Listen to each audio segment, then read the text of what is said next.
Good evening, ladies and gentlemen. Would you please give a warm welcome to the host of the Happy Hour, Chris Lane Sr.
Good evening, everybody. Welcome to the Happy Hour with Chris Lane Sr. and friends. I'm Chris Lane Sr. And that was the great Brad Example, along with the equally great Jade Starr and Dave Bond. And that was a song that Jade and Brad wrote when Brad was in Australia visiting Jade last year. And I like that song. I like it a lot. And Brad was on, in case you were watching earlier, Brad was on with Pete Johns, and they were discussing going to Logic, which I will be doing. Well, I've done it.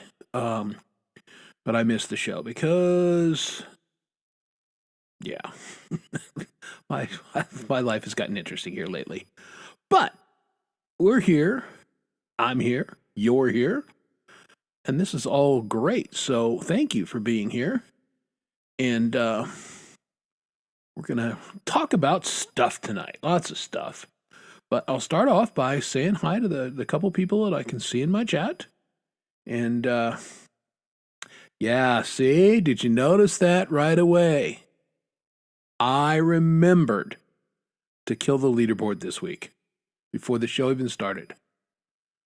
Next week, I got a memory like a mousetrap that's been sprung, but I remembered this week, so no leaderboard. So let's say hi to Doug Kidder. Hi, Doug Kidder.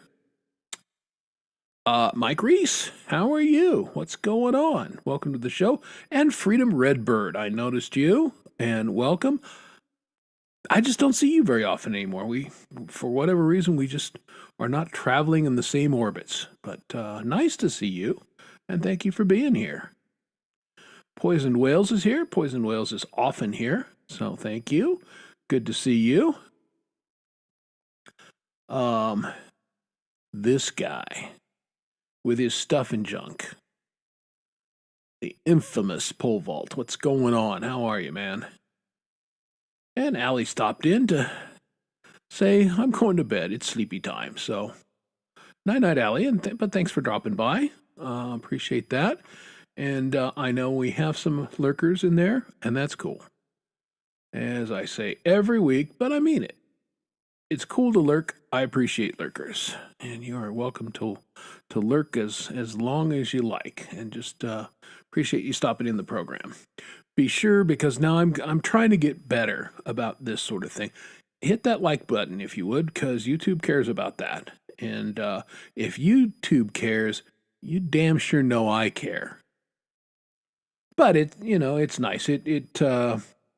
YouTube seems to direct a couple new people to the show every week, so the like or whatever, it's doing something. So I appreciate it. If you're not subscribed to me for some reason, you're missing all the fun. You're missing new music. But hit that subscribe, hit the like button, and then we've got that crap out of the way, and we can focus on the important stuff, which is...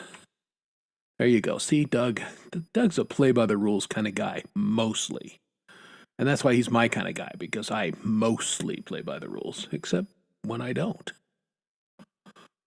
But I have my Denver Animal Shelter shirt on. I played for the kitties today. And if you're new to the program and don't know, I go to the Denver Animal Shelter a couple times a month, and I'm involved in a program called Wild Tunes.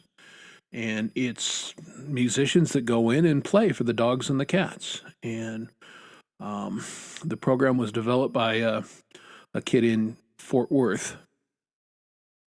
And a young guy. I mean, I think he came up with the program when he was 8 or 9 years old. But he's been taking classical piano and everything, and he noticed that his dog would get calm when he played music. So he decided to test it and started going into animal shelters, and the animals respond very well to music. And so developed this formalized program, and we're in 3 cities now. We're in Fort Worth, Denver. There's a place in New Jersey, and I'm not sure which city in New Jersey. And allegedly, San Diego is coming on board this year. So... But it's a cool thing to do. And so I go down there and play for the kittens. I actually have been playing for the adult cats here lately. They got the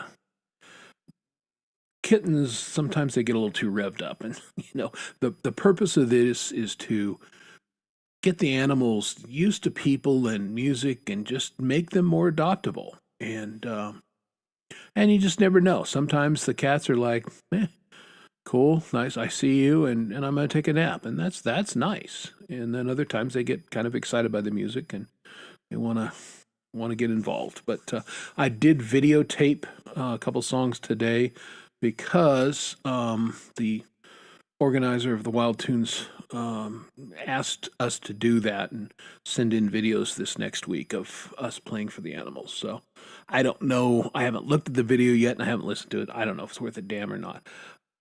I have little mics that I use for remote recording, and I didn't think to take those. So the audio may not be that great. I just don't know yet. Yeah, Catnip Blues. There's a song, right? But it does lead me to something which we'll talk about a little later. We're going to talk about creativity and things that inspire you to be creative, places, that kind of stuff. And you'll see it's tied in to the animal shelter. But so talking about shows today that I didn't see, I've got Jade's interview set up so I can look at it later, but I missed it because I was at the animal shelter. As I mentioned, Pete had Brad Example on and talking about, moving to Logic and what was involved for him as a musician doing that. And so I've got that set up to look at tomorrow. And, it'll be interesting to see Pete's thoughts on that. I've dipped my toe pretty hard in Logic already. And again, that part of it is not that big a deal. A DAW is a DAW is a DAW. They have different features sometimes, and Pro Tools is a little different from Logic, which is Pluro, which is a little different from Reaper, Cubase, but they all do the same job. They capture your audio, digitize it, and allow you to work with it. And I'm a huge GarageBand guy. I love GarageBand. Everything I've done is in GarageBand. But I found that, especially post-production and other things, that I know where I wanted to go and I couldn't get there with GarageBand. And again, it's a very good tool, especially for songwriters. But production-wise, it's got some limitations. And I was starting to, the more I learned, the more I realized that I was bumping into limitations. And, when I was first using, I didn't know what the hell I was doing. I was just dumb. I didn't need any of that stuff. But now I've come to the conclusion I need a little bit more of it. So that's why I moved that way. But that was 2 shows today that I didn't see. I didn't see much of my work schedule has gotten pretty stupid, and I did not see. I missed Frank's show. Didn't see anything on the Community Pulse Monday. Didn't see Pole Vault on Tuesday. I haven't seen anybody do anything. I did catch a bit of Leela this week, and I don't remember if I said hi or not, but I did lurk on her show a little bit. That was about it. So I'm looking forward to being off tomorrow. Shutting down, well, I never shut off my computer, but shutting down the work portion of my computer and just attending shows and hanging out with folks. That's my big plan tomorrow. So hopefully I'll be able to catch Valerie and then Charlie's show, get Jade's 2 shows, which I'm pissed because I missed last week's. I had to go to the replay because Jade's show, Unearthed, it's a great show regardless, but it's just a little bit better live because you got the folks in the chat and you're all hearing these bands, many of us for the first times, and we're all responding together. I think that's very cool. But work, and I just paid my estimated taxes to my least favorite uncle, so I need some cash. So I'm trying to finish some projects so I get paid. Getting paid is good. I like it. And not only do I like it a lot, but I need it. Like we all do to live. Sorry, I think I told you guys I had my implant had my implant done last Tuesday, and it was uncomfortable for probably until yesterday. And now it feels pretty. It doesn't feel normal, but it's comfortable. The bone grafting was done it seems like it's set and the gum is healed and all that kind of stuff. So, I'm not pounding Advil and Tylenol uh, 5 times a day like I was. And so that's a good thing. And I'm very, very happy about that. Let me get me a drink.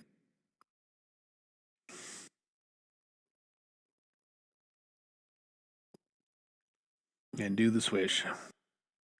Got to do saltwater rinses and all that kind of stuff. But I've done everything that my dentist told me to do because I'm a good boy. Again, I follow the rules when it's time to follow the rules.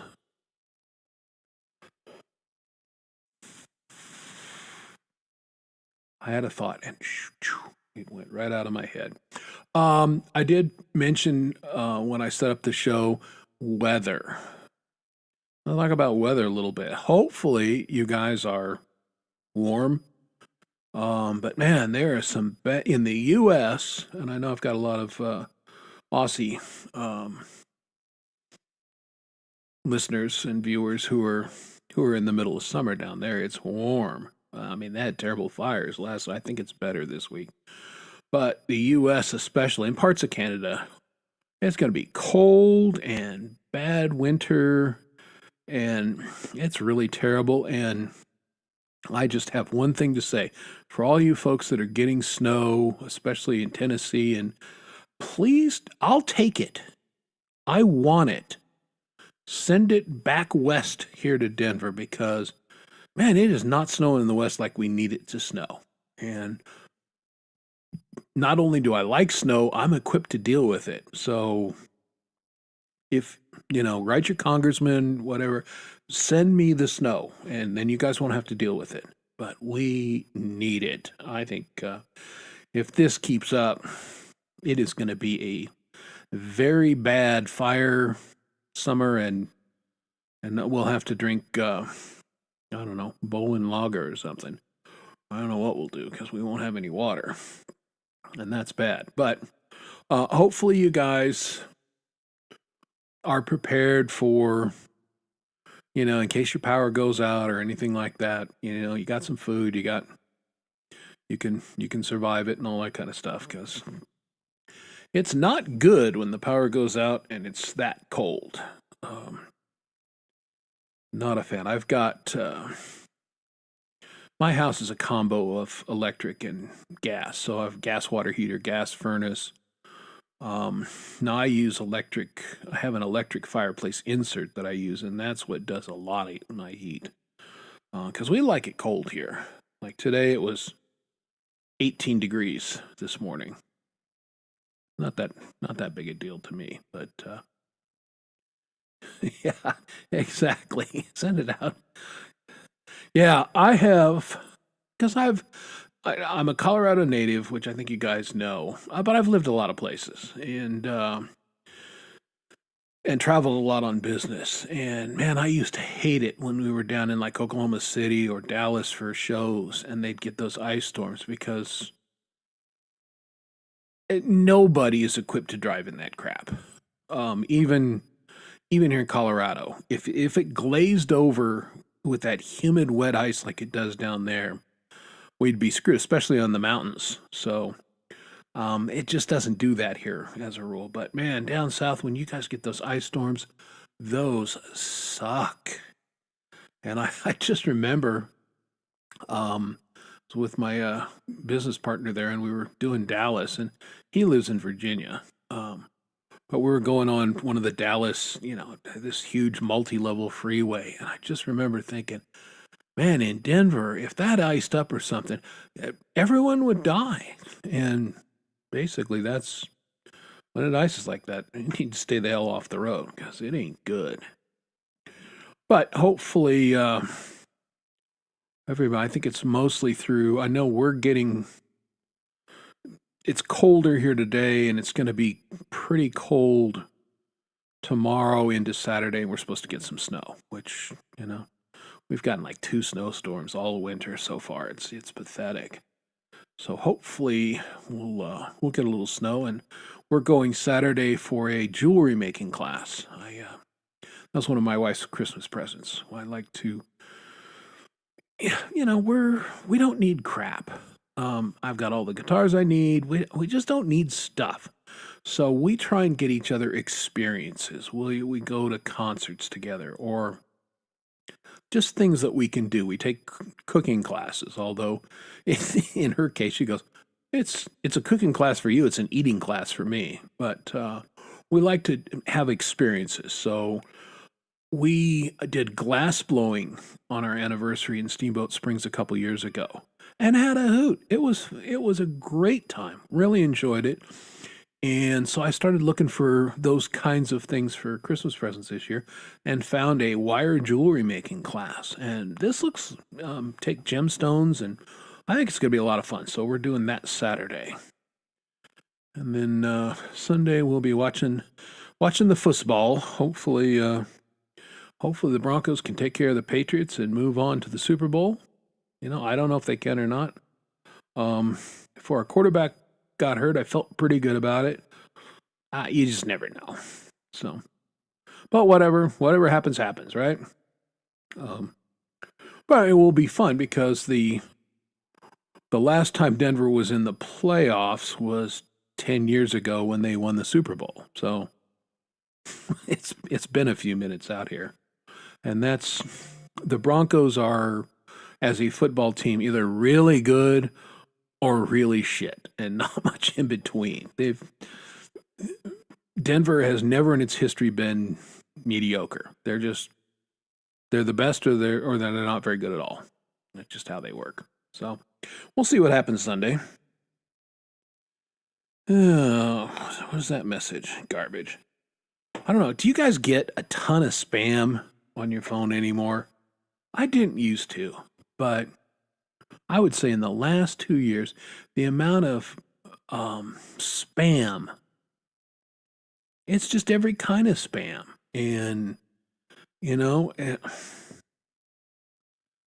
over it. I don't even answer my home phone anymore. I still have a home phone number, and I'm not sure why. A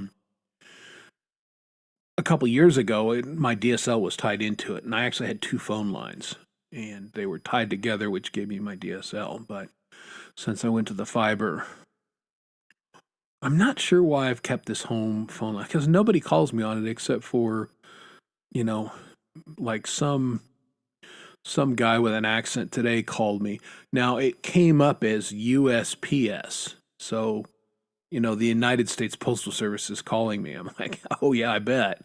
And he wanted to, I think he sounded like he was Indian, or, he wanted to talk to me about my central heating. It's like, really? From the USPS. Okay. But every once in a while I get bored and I'll answer the phone, but most of the time I just ignore it. Because it's crap, and I don't want to speak to crap. Speaking of crap, I don't know if Lori's going to come on tonight or not. But her show tomorrow is for the Scots. It's a Scuffer show. So that will be great, I think. Great indeed. Hopefully Hugh Caldwell will be on, a real Scotsman, and I'll pretend to be.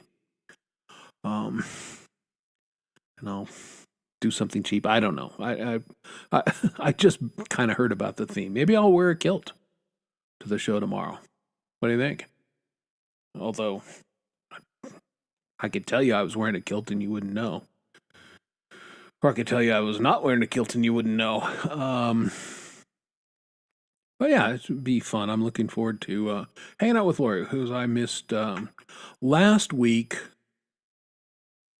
I was struggling. I was so tired by the time Friday rolled around that there was no way I could go on Lori's show. I was just gassed. So I went to bed. I think I fell asleep before Hubs finished his second song. I mean, I was just out, and that never happens. But I just didn't have any gas, and I think perhaps I was fighting off a little bit of a bug, which I don't usually do, because let's review. My immune system is super overactive, and it wants to friggin' fight everybody. But yeah, there you go. It's like Beetlejuice. Um, but I'm on some immunosuppressants now, and so perhaps I have more normal immunity. So maybe I'll get a cold every once in a while. Um, but this is not an exaggeration, and I tell people this, and they think you can't be serious, but I'm dead serious. I have not had the flu in 31 years. I just don't get it. I never got COVID. Very rare for me to have a cold or anything. And I do take um, supplements. I take vitamin D every day, and a new study just came out. People who, have sufficient levels of vitamin D are much less prone for viruses like colds and flu because it inhibits the reproduction, probably like no shit. Some of us have known this for decades. So I take zinc every day. I take vitamin D every day. I take a couple other supplements just to, keep that kind of stuff at bay, especially when I travel for business, which I don't do that often anymore. Just about once a year. Hey, 79 Trench, what's going on? How you doing? And the Mix Club, Rhett. Oh, yeah. See, I had a sniffly nose Monday, Tuesday, but I'm feeling a lot better now. So I think whatever it was. Speaking of down under people, there's Les Nagy. How are you, man? Good to see you.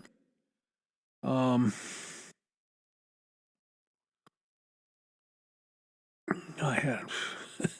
We'll see. We'll see how my thoughts hold up tonight. Because it's like. But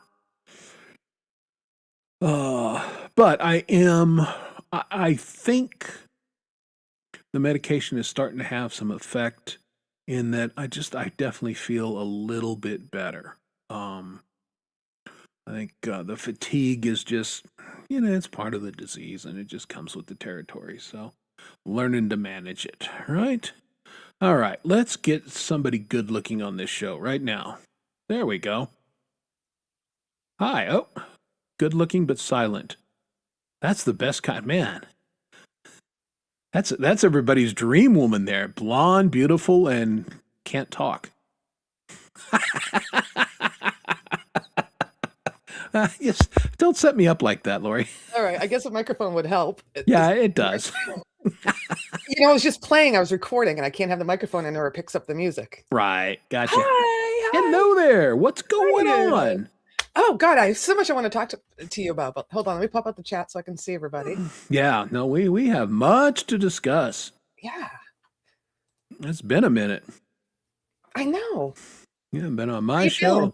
I heard you talking about you not feeling. Yeah, now I'm feeling good. Yeah. Okay, good. All right, hey. There's my chat. Here we go. Look. What? Nothing but blonde bombers on the show tonight, right? Hi, ma'am. I got to tell that story here in a minute. Both of you. Yeah, true. I mentioned that I was at the Denver Animal Shelter and finished up, and it's like 40 minutes to an hour back to my house from there because it's closer to downtown. So stopped in the restroom, download some coffee before I get in the car for that length of time. And I'm in there and I'm washing my hands, I'm getting ready to leave. And this guy comes in and he looks at me, does a double take, looks at the sign, to see men's room. And I just went, bro, don't let the hair fool you. You're in the right place. Well, I mean, thank God you weren't at the urinal and you said that. That would have been. Well, yeah, I was at the sink, obviously. But are you a girl? Some people get quite upset about being misgendered. Okay. It happens to me frequently. I could give a shit. I laugh. I think it's funny, but you have a beard. Well, but from the back. Yeah. It happens. I mean, this guy, and maybe I was turned a little bit or bent over the sink and he didn't notice the beard. Just saw the hair. Could be. I don't know. But anyway. Yeah, because I could see him out of the corner of my eye, and he's looking at the sign, and I'm like, "You're okay, in the right place, man." And then Doug said, "Yeah, I went to Walmart. I was like leaving Walmart, and but I mean, I don't have facial hair, so I mean, it's like I just kind of smiled, but the greeter on the way out was like, "Thank you, ma'am." I just looked over and kind of smiled. And I kind of, I think, realized that. Oh, wait, that's not a woman. Right, I'm the only mod here, and I have to keep approving your messages while I'm on air. Bend over, baby did not go over well. Yeah, I heard him. It was my microphone. I could hear still. I heard him say that. It's good to have a blonde shut up or something like that. No, I didn't say that. I just said Not blonde, talk. beautiful, and can't talk. Yeah. All right. So first, I want to talk about the snow because I heard you talking about that. The latest weather maps here say 24 inches, 2 feet. Ooh. Wow. But I heard some good news about it. It's the light, fluffy, drifty kind. So hopefully no power outages. It's not going to be Okay, heavy. yeah, hopefully not. Yeah, it's that wet, heavy crap that is tough on the power lines. But We got 4 inches of that, and I was slipping all over the place because it was just like packed slush underneath it. yeah, That's the worst, and that's we worry about the power lines coming down and all that. But the fluffy stuff is okay. Like I'm not running to the grocery store. I don't think I'm going to be trapped. yeah. I got food here anyhow. But So far, just zip it, right? so far, Hi, Jade. no snow. No snow Knocking on forecasted. wood. Yeah. No, knocking on wood. It's No, we're not getting it out west. No. I know. Yeah, you need It's it. been you said. unseasonably warm here. In This fact, has the been other the day it was like snowiest winter it was like in a long almost like 60 degrees. In fact, well, it did all of a sudden get cold, but there was like, I don't know, it's been about a week ago. I was looking at my lawn, going, "Do I need to go out there and mow it? Because it's like it's green, it's getting bigger, and do I need to start watering or So the grass is still growing. It's not even dormant. That's pretty warm. It's not dormant. Well, now it's kind of getting dormant because we've started having a little bit of a cold stretch. But before that, it was just crazy. I had up until about 4 weeks ago, I had snapdragons that were still blooming. Oh, really? Yeah, they were like, it's not winter yet. Well, we'll keep going. In the Mile High City, my goodness. Yeah, it's crazy. It's a weird weather year. I thought I saw someone pop in besides Jade. Hi, Jade. We got the fabulous Jade Star. Today with Ron and Jenny. Oh. I missed the first hour, and then I was in there, and then everything dung in my oven, and I said, "Be right back," and I never came back. Sorry. I had a roasted squash in the oven. I had to get out and scrape. No, I thought I was going to take it out and do everything after the show, but I was there in the kitchen, so I had to continue the momentum. And I did hear earlier that Hi, Josephine. one big topic was going to be inspiration. Yeah, Inspiration and creativity. And something that happened today on Pete's show, my name came up from Brad, and he was kind of going off on, and it was like, well, number one, it's kind of flattering because anyway, the bottom line is Ooh, new trends. inspiration kind of comes from, I think it kind of comes from within our own community, each other, a lot of times, Who else because would I be inspired by, or anybody? Not inspired by Taylor Swift or like a real star. I'm inspired by the indie artists doing stuff in their room without a big studio, like in their house, making music. I'm inspired by the people in our community. I'm inspired by Brad, and apparently he's inspired by me. So it's just this kind of, and then there's other things like today. I decided that I needed to up my game because it's like I'm just not doing anything, and that's where Brad starts going off on Pete's show about me, and I'm just going, God, I'm glad I ordered, because I just ordered Easy Drummer because I thought, well, I've got other things, but I've heard some people's stuff that they're using Easy Drummer, and it sounds really good, and so it's like, well, that's just another thing that maybe can inspire me to do some more stuff, that I need to do. So Awesome. So it's just this little things here and there, but it's within our own community too that there's a lot of inspiration that comes from just listening to other people. And we're inspiring each other in different ways. Like I'm inspiring some of you to not eat sugar. Like just getting to know each other, we're inspiring. Jade's the first one that inspired me with all her walks and everything and losing weight. So other stuff too. Exactly. Yeah, it's not just all music. It's other personal lifestyle choices as well. That's right. I got inspired to take pictures of my food. Yes, you have to.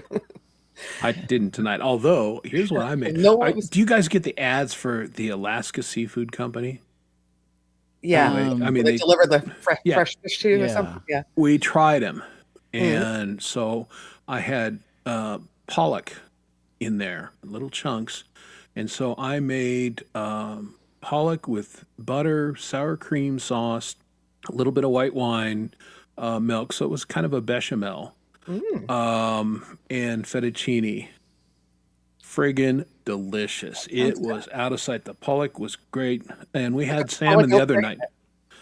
Yeah, we're pretty impressed with the quality. So Yeah, I've seen that. I don't eat that much fish, like different varieties of fish, so it wouldn't be worth it to me. Like I just like white fish, period. I like all kinds of fish. Yeah, like I wouldn't eat but- sardines and salmon. Well, I was inspired by something you posted, Lori, maybe today or yesterday. I don't know what it was, but it was something that was some kind of dish that you prepared, and it was like, it was with rice. There was rice in it, and I don't know, there was some meat. Was it my sausages? Probably. The sausage fest is going on right The now. sausage fest. I had sausage, peppers, and onions over cauliflower rice. It was. It might have been that, but whatever it was, it looked so delicious, and I thought, I need to up my game when I go shopping and get some good stuff, and Thanks. and then actually prepare it instead of just letting it sit there and rot, because it's just me. That's the problem. It's just me. I used to do all kinds of cooking when I was cooking for not just me, but Yeah. but now it's just me, and it's like it's really hard to get inspired to tear up the kitchen for an hour and a half to make something I'm going to love that probably is going to make me feel bad. Yeah, no, it is tough cooking for when I was a solo artist in that respect. Man, I would go to the Safeway salad bar every night. I'd get a big salad, and basically I'd make a chef salad. I'd throw some ham and stuff on it. That's what I ate every night, most nights. Yeah. Because why cook? Yeah. Yeah, Well, and I then can't cook because I get most of my calories at dinner. Like I do a light lunch, so yeah, I like to have a meal at dinner. So I'm not looking to snack later. So tonight I made chicken Alfredo, which is my favorite again. nice. Yeah, instead of putting it over spaghetti, I put it over spaghetti squash, which is yummy with paprika and salt and pepper and olive oil and butter. It's perfect. See, I Let miss me having a ask garden. you, rice, is that a keto no-no? Yeah, it's starch. Okay. No starch. Well, I figured. But cauliflower rice, they sell it. in Well, a I get steam that. pot. But here's so the thing that I look at, overall. The Italians, eat pasta every friggin' day. Right. There's Yeah. not a lot of heavy Italians. You look at Asians, rice is their primary protein, and they eat rice every day. There's not a lot of heavy. I think it's the shit we put in it, the pesticides, the everything else.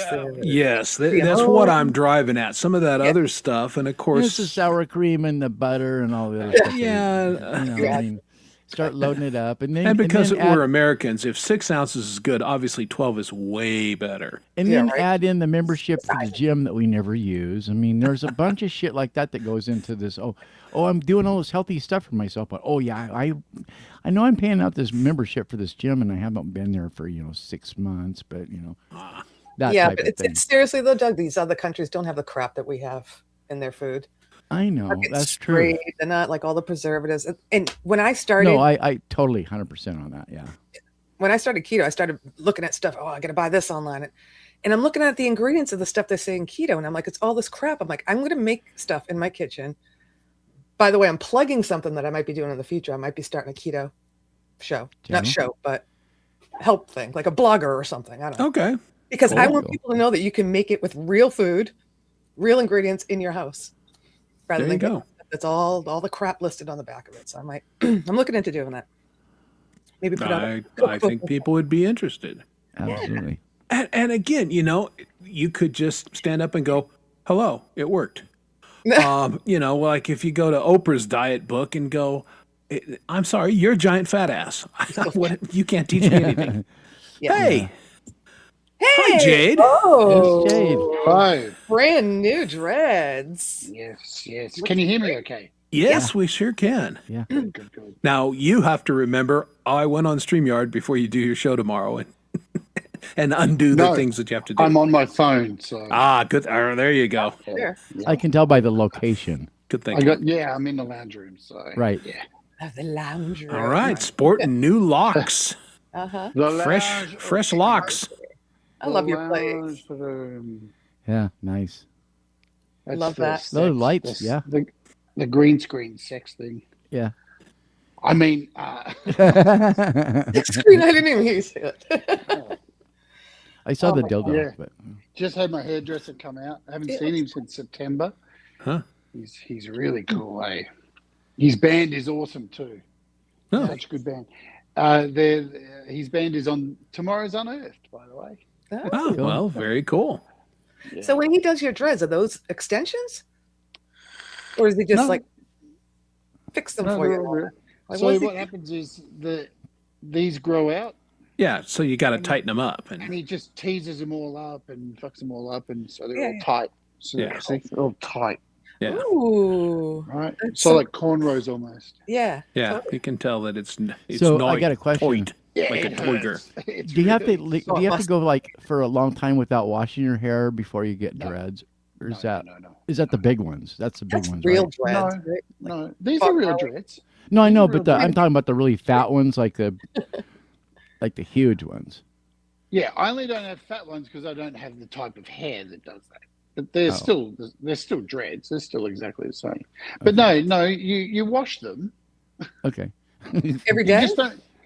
No, not at all. But you don't wash them with. You just don't use conditioner. Just use soap or shampoo, right? Yeah.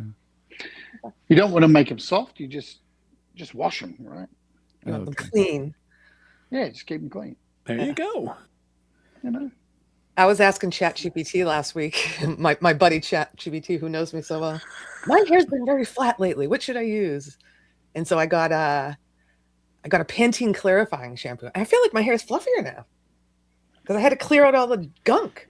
Because it always is, right? That's the thing. When you change shampoos, it's a new chemical going on your hair, and it strips the old chemical that's been attached to the follicles. Yeah. Yeah. And then after a while, your hair gets used to that shampoo, and then it becomes flat again. So you got Got to to switch it up for sure. Yeah. this is absolutely turning into the hair channel. I love it. Yeah, We all have long hair. yeah, yeah. Well, got some follicles here amongst us. Yeah. So Well, I I did got dreads, so I didn't have to wash my hair all the time. That was right. style it. That's the long hair. And then the problem was, and you know this, I got the dreads, they were fake when I first got them, right? Yeah, I didn't know And they that. were so fucking annoying. They were so heavy, and they didn't bend or anything. Like really stiff. All right. And I had a stiff neck all the time, and I had to let them grow out as much as I could before they cut them off. Yeah. And then I met this guy who's been doing my dreads for like 3 years now, and he was the one who came and cut them off. And yeah, now they're all just natural. right? Freaking So, grew long. Wow. Yeah. Imagine if they weren't dreads, how good my hair would look right now. Yeah, Damn. Still looks good. It's awesome. You know, hey, that's what it is. Worms. Yeah, my cousin gets the cornrows like in the summer. Or actually, does she do it in the winter? Because it's hot in the summer. Anyhow, but yeah, she gets to sit there for hours and hours because she gets the extensions put in, you know? Yeah. I couldn't figure Man, that out. I had the worst experience yesterday, the first bad experience with Unearthed this morning at 4 a.m. when I got my first. I heard you say that. I got my Yeah. first takedown. oh, And boy, man, it really shows the state of the fucked up music industry that we're in at the moment. That a label is so fucking ignorant and stupid that they choose to instead, and a small song too, like not a big band. I think the band only has like 23,000 subs on their YouTube channel. wow. And for them to block it like that, which essentially takes down the whole video. Right. But there are artists on that list tomorrow that are much bigger than them who have just said, no, we just want our money, which is, that makes sense. I'm Right. good with that, right? Take Well- your money, right? Yeah. But why take away the ability to share music Again, with Beato has been potential saying this listeners? for years. Yeah, And exactly. it's just asinine. I was going to bring that up. Beato has been talking about that for years. Exactly. He's testified in front of Congress, going, Yeah. it's just, but they, the record companies are. Well, Shakespeare was right. First, we kill all the lawyers. Exactly. And then, when the lawyers got involved, everything. Well, then suddenly there doesn't common sense kind of goes out the window because it's like Yeah. all it is great promo. I mean, what the fuck is wrong with these people? Yeah. It's only going to be money in their pockets. In the end. The artist is okay with you playing the music, but their label, Right. was it a Well, strange block? who knows? Like, this is the thing. Everything is so not clear. I mean, Yeah.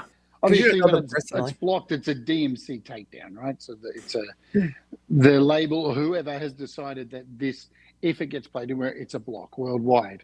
Yeah. And that's look. Luckily, and I'm going to give some props to YouTube here. Luckily, I didn't have to go in and re-edit the video and fucking redo it and then upload it all again. I was able just to go into YouTube Tools and just trim it out and go, gone. Right. No problem. Didn't it take you That's back? good. Because I stopped saying at the start of the show 10 songs. Now I just say a selection of songs just in case this happened. Yeah. Ah. There you go. No, see, that's smart. Safety valve. Smart. That's Yep, some everybody- planning ahead. Say hi to Steve over in Germany. Hello, Steve. Guten Tag. Tag. Was ist los? Guttenheimen. I just made that up. I have no idea. Gesundheit. Hyman. Gesundheit. Do you know what a hymen is? I think you just said good ass. Not in a long time, Jade. Not in a long time. I can't remember. Well, Hymen. that took a turn. Quickly. Steve. Giving us a little. Yeah. So, Jade, so when you cut that out, because I had to do that before, did it disappear, the chat? Oh, no, there's no chat because it's a premiere for tomorrow. Oh, it's Yeah, for see, tomorrow. Jade's got. Oh, I yeah. thought it was So last. the chat will still be there, right? When it's a premiere. Oh, so they why- caught you before it even went freaking live? Well, that's why this is part of the reason I'm doing it as premieres instead of live, because live, then they can remove the chat. Yeah, you're afterwards, you're then hosed. right? The good thing about live is you can get super chats, right? You Yeah. can get the money, and then when they cut it and you get done at the end, you've already made some money, hopefully. But with this, what happens is they get you, and then they ping you and go, cool, claim, and then I can no longer get super chats, but I can get memberships. So Really? they kind of let you get memberships but no super chats. That's cool.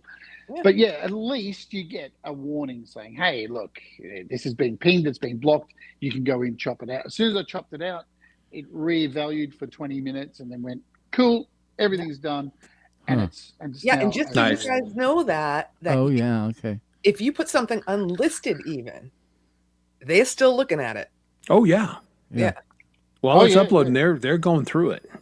Oh yeah, even Which if is you've good. had- Yeah. Even if you've had something up, so there's been opening hours I've done where I've done a full covers, a whole bunch of covers, like for those opening hours, and we've got and thought, I wonder why only 3 songs got done because I did some pretty popular music there, and then 3 years later, out of the blue at 2 a.m, email from YouTube, Ah. ping, ping, ping, ping. It's like that's from Oh, 3 really? years ago. What is They are happening coming here, at you What is late. happening? Yep. Yeah. I've been getting ones late too. Because you got to be careful too when I You're right, Hubs, yeah. interview people and I would kind of go, oh wow, I never got claims for their music. How cool is that? And then all of a sudden they change providers and go Yeah. from say DistroKid to CD Baby, bang, then you get all the claims and you're 2 like, years later. fuck, what the Yeah. hell? I don't care. Hey, look, I'm all for artists getting their pie. They made the song. they Oh yeah, deserve it, absolutely. right? That's why I have a sponsor Mhm. to cover my work, and then afterwards they get their money, whatever. Makes sense. No, Yeah. absolutely. That's the thing. They don't seem to get. None of us care. The artist should get paid. Yes. Nobody has Yeah. a problem with that. My issue, like everybody's issue, yours, Beato's, everybody else, is like if you're exposing an artist to potentially a new audience, and you're going to stop me from doing that, that's where's the just sense in that? asinine. Yeah. But like you said, Dennis DeYoung got the most play ever on your show. Even though that's not why you were taken down, but we were laughing. We're like, Why would you take us down for Dennis DeYoung? No one watches this freaking. Nobody gives a fuck about Dennis DeYoung, and now we know why. Yeah, he got more mention then than he's gotten in the last 5 years. Oh, come on. That video is fucking awesome, though. It's cheesiness to the max. The old high school guys playing football again. That song is garbage. I don't even know what song it is we're talking Is about. this the train to Desert Moon? Desert I Moon. heard you stay. Yeah. Well, his My stuff is always dislike so for that bozo has almost no bounds. Whoa. Well, there's And I'm a reason huge why- Styx fan, but I never liked that guy, and I was thrilled when they fired his ass. Yeah, that was why Tommy Shaw wanted to punch his lights out all the time. And you love Tommy Shaw. We know that. I Well, he's a love guitar Tommy Shaw. player. I Well, mean, because come he's on. got talent. Yeah, he's got talent. Poor Dennis. Oh. Yeah. Hi, Keebler. Keebler, danger. Hey, Steven, what's going on, man? How are you? And Steven Sheets is here. Cool. Yeah. And the Giebler. Oh.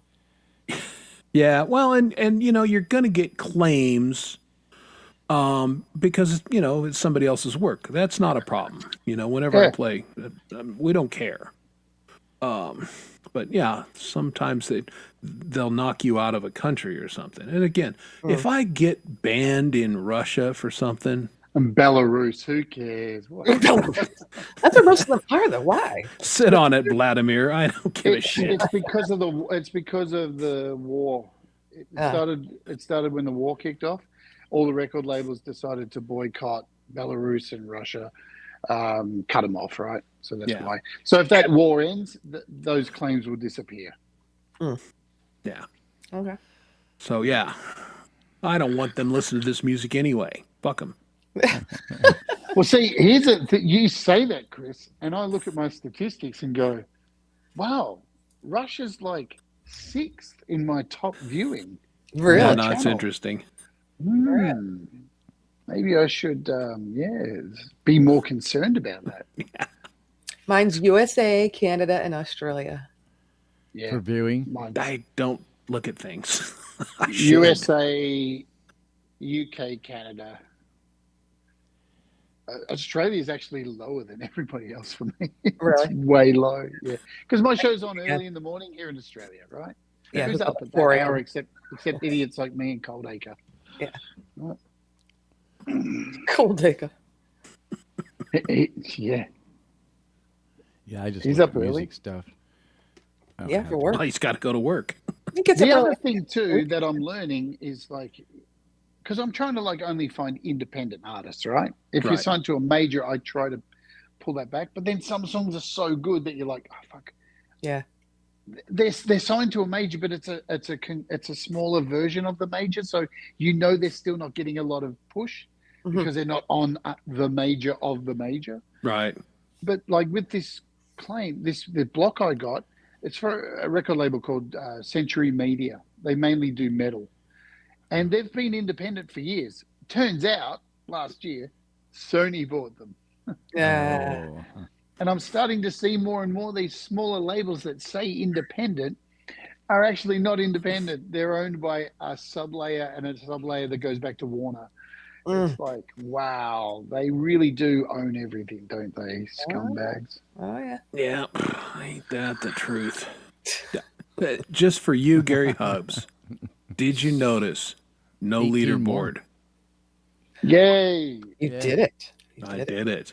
Next week, who knows? Who But knows? She might forget again. this week I That remember. was to start to show off too. Yeah. Cool. Yeah, I was on it. Well, since we've got all of these artists here, I want to spend some time talking about creativity. You know, what are there places that get your juices flowing? Is there methodologies? What and I bring this up because I'm sitting there and I'm playing for the Cats, and I'll be damned if I haven't come up with 3 or 4 songs or riffs.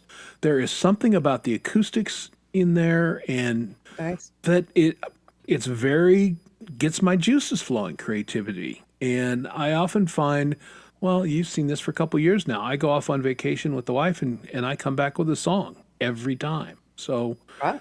clearly place makes a difference for me and certain environments, acoustics. But what gets you guys going as far as creativity? You ask in the chat. Well, I'm asking the chat, but I'm asking my panelists to kick off the discussion. Well, I don't write originals. Well, I've been working on. That doesn't matter. Come on. That has nothing to do with creativity. You got to stop saying that. Well, he specifically said he's coming up with all these songs because of the way it sounds. You're still being creative. Right. I am being creative. I actually get my creativity by hearing a song that I freaking love, and I'm like, I gotta learn. Well, and you have some of the most creative videos in the community, which you do every time. So, absolutely. It's a broad question. For anybody who doesn't know me, I've always said that I want to bring MTV back. So I try to make my videos into a story, not just a performance video. So the little mixing of acting, the mixing of the players themselves and background scenes. The action videos are what I like. Like the pie in the face one. That was. Stop. Well, I've been asked to be on a song. Somebody else asked me to be on a song. I won't give it away, but there's some people here who are in it. And it was the heart. I would have been on earlier, but I was learning this the past 2 nights. There's a run that is actually a flute doing it. And I'm doing it with the piano. And I get this piano, Yamaha sound going with it. And it is so fast because it's just like, but I'm trying to do it with my fingers. And I finally got it right before your show. I was like, putting it away. I'm hitting save and I'm going to say hi to Chris. And you get that big smile on your face when you land something that you've been trying and trying and trying. And I just repeated it over and over in steps, like in measurements or bars, I should say. You kind of did that same thing with that Doors song too, didn't you? Yes, over and over and over. It's those tricky ones that sometimes that's more fun for me to do a tricky one. I did one the other day. Someone asked me on a collab. I did 6 tracks by the day after. Like one day I did 6 tracks because it was easy. I was doing chords and I was doing strings, but these challenging ones are more fun for me. Yeah, honestly. Oh, I think getting challenged is fantastic. That's the big charge I get out of collabs, is because I'm either usually asked to do something that's slightly out of my comfort zone, or is top of my range, or just whatever. Yeah. Collabs are fun because you want to be the best you can be. I mean, everybody is, even obviously going solo, you want to be your best. But when you're working with others and you have to have the perfect timing to make it sound like a cohesive song, you try a little harder, I think. Well, I think the thing too is like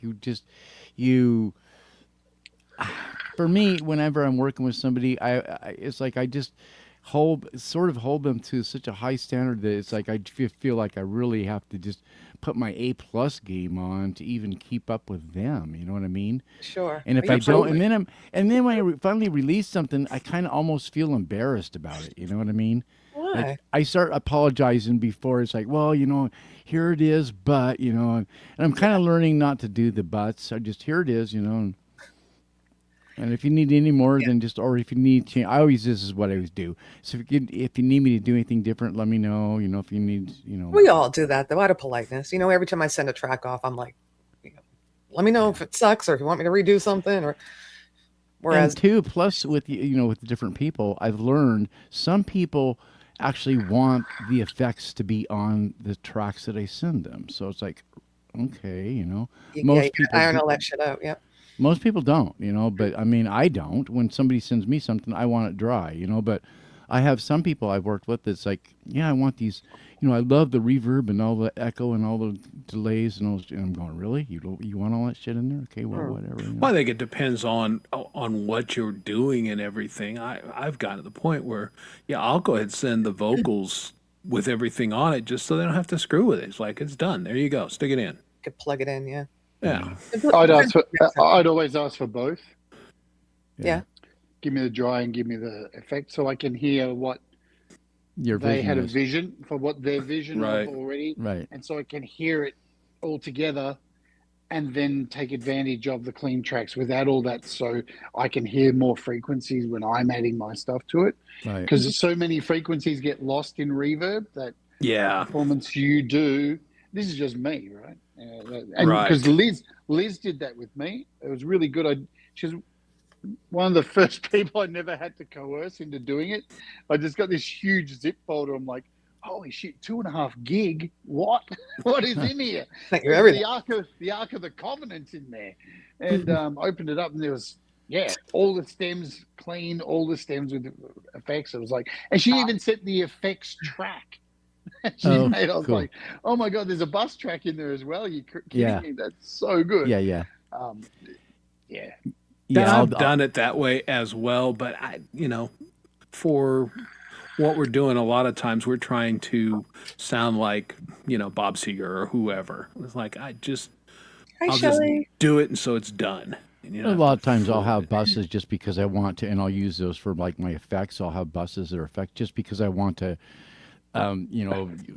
low high pass filter on so I can get rid of all that low rumble shit on the reverb and crap like that, so I can clean things up. Because if you do that, you can really make a polished sound. If you leave all that reverby bottom end roaring rumbly crap, you can really make a mix sound like shit in a new second. Absolutely. Yeah, I love the dry tracks because there's more frequencies to move around. Well, but so hey, you do what you do, right?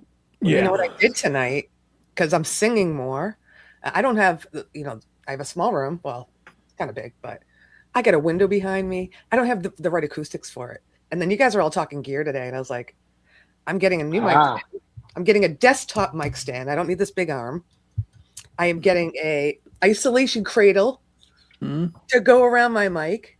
Okay. I put a curtain over my window for when I sing, and I put a soundproof foam on my wall. So I think my vocals, whoever's going to mix my vocals, is going to be much happier because I'm going to have probably a better sound, I think. Because everything's been bouncing off my walls and my windows and the glass and the monitors. That's kind of a pain. So I'm doing very minimal changes, but something that I think is going to make a difference when I record. I hope. Well, let me tell you about this product I'm about to review this week. You said the other day, what is that? I have no. I was like, congrats. What is it? this solves that kind of problem. Oh, right. So basically, my room's treated, right? So it's got some foam in there, but then I don't know what I'm doing. I'm not an expert on doing all that stuff, right? So I've just put them up in pretty patterns, and it makes some kind of. It looks okay. I'm frozen, right? But I'm sure if I had somebody come in who was, smart in that kind of field, they'd go, "Oh, you've got bass traps in here, and this is happening here," and instead of me buying monitors that will have like correction. That's why I reached out to IK Multimedia and said, can you send me one of these? So basically what it does, it's this little box. Let's see if I can get it out. You plug it in between your monitors and your interface, right? Geez, they pack it in hard. So it's a tiny little box. Hi, Charlie. There. Yeah. It's got ins and outs. So the monitors go in and the speakers to your interface go there. And you get this little microphone. Here it is here. This tiny little microphone, if I can find it. There it is. And they make you set it up in different positions around your room. You get a little mic clip. So this is for sound. Okay. And you get this microphone, this weird little microphone. And what happens is you connect it to the monitors, and you have to position it at each monitor, and it makes this weird high-pitched and goes all through the frequencies. Yeah. And what it's doing is it's taking the frequencies out of the monitor, picking them up in here, and trying to gauge the reflections off your wall. Right. Ah. And then what it does is it sets an EQ curve in your room to compensate for the problems in your studio. Wow. That's perfect. So if you have very high tech. I can't wait to do a show on it and see, because I have really good monitors, but it's got to that point where I've watched so many videos on like, do you have the right soundproofing? And I second guess my monitors and go, that sounds good to me, but maybe it sounds shit. Well, what I was reading when I just did this one pad, that you can over pad your room. Yeah, absolutely. It would be like sound like you don't want a totally dead room. Okay, Doug came back. So they were like, just a couple of changes. Hey, there's Dad. Now you're moving and everything, Doug. Yeah, my camera kind of froze and locked up. So these things actually work. So they sent me a while ago the ear ones, so they're for headphones. Yeah. And it made my mix for that song, The Maze, I did with Denise. It's one of the best mixes I've done in ages. Nice. So if I can do the same thing for my monitors, Nice. I'm down with it. Hey, if technology can do it, but Well, yeah, that's because nobody's room is that's- perfect. Even nobody's. and even studios. I mean, many of them are artists favor them because the rooms are colored in a certain way. Yes. You know, they're not Yes. acoustically perfect. Nothing is. Yeah, absolutely.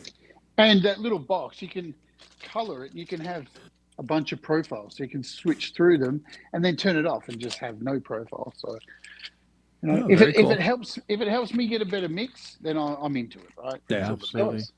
Yeah, we got a receiver for our TV downstairs years ago from somebody, a really high end one, because we wanted to set up surround sound. It's got a big TV, and it's a huge family room. So, and it did the same thing. You turned it on, and went, bloop, bloop, bloop, and it went through each speaker. Yeah. Knew exactly yeah. where to go for the frequency for it. Yeah. I remember that. Yeah. So you have like We the boom box up here, and the high pitch one over there, and the back speakers and the front speakers. It was crazy. like that's the stuff I'm interested Yeah. in getting sent out from companies, right? Totally. You can't believe some of the shit companies try to send me to review. I'm just like, that's gonna, you know, what? I'm gonna do the show, and you know where it's gonna go? Yeah. In a In the cupboard. bin. There's no point covering it, but this, I can feel like I only ever reach out to them and say, "Hey, send me this because I really want it. I would buy it." Anyway, Did they reach right? out to you for something else before? Or did you just find them? Oh no, I've been doing IK multimedia stuff for I was gonna say because you can't. Yeah. since 2020. You There's don't want to been get older sponsors. people. Okay. But they reject me too with some things. I did actually ask for the monitors that have the mic, so they have their own really high quality monitors with the mic, and I thought I'd push it real hard and go, "Hey, what about those monitors?" Why And I not send me went, that? Yeah. Seriously, this is what she wrote back. Jade, they're $1,800. Your channel's too small, babe. I was like, Oh. you know what? Hey, you never know. Yeah, And yeah. that's what I went. What about the studio? Because I've already got monitors. And she's like, all right, yeah, that makes sense. Yeah, all right. Start big, and then Yeah, always push for the biggest Ask for the goal. Why pony. not? Yeah. Maybe you get the ride. Get the donkey, right? I've heard that one before. I've heard that one before. Yeah, always push hard, right? Yeah. But if this works as advertised, what a great tool for those of us who are, you know, like you are, that next step up for a home studio, and you can, you know, get around some of the goofy acoustics and everything and really have a good baseline for doing mixes. Yeah. Yeah, look, I think with it too, like they do say, if you have a room that's completely untreated, say this room I'm in that's really like mine. echoey, right? It will not give you the pro Yeah. studio thing, but it will make it better. Like, Yeah. it can't be worse, right? That's the thing. It can't be worse. So Right. Well, that's why I was thinking in my room. I'm like, just small little additions, you know, just like will help what I've been singing or trying to sing and record with nothing. So it's going to sound a little better with one pad and covering my window, you know. It's What's like, unique with what your little area, Lori, is you have an angle going on there, and that's kind of a cool thing for you. I mean, that's a cool thing for. But this? Yeah. I'd be singing into that angle. Yeah.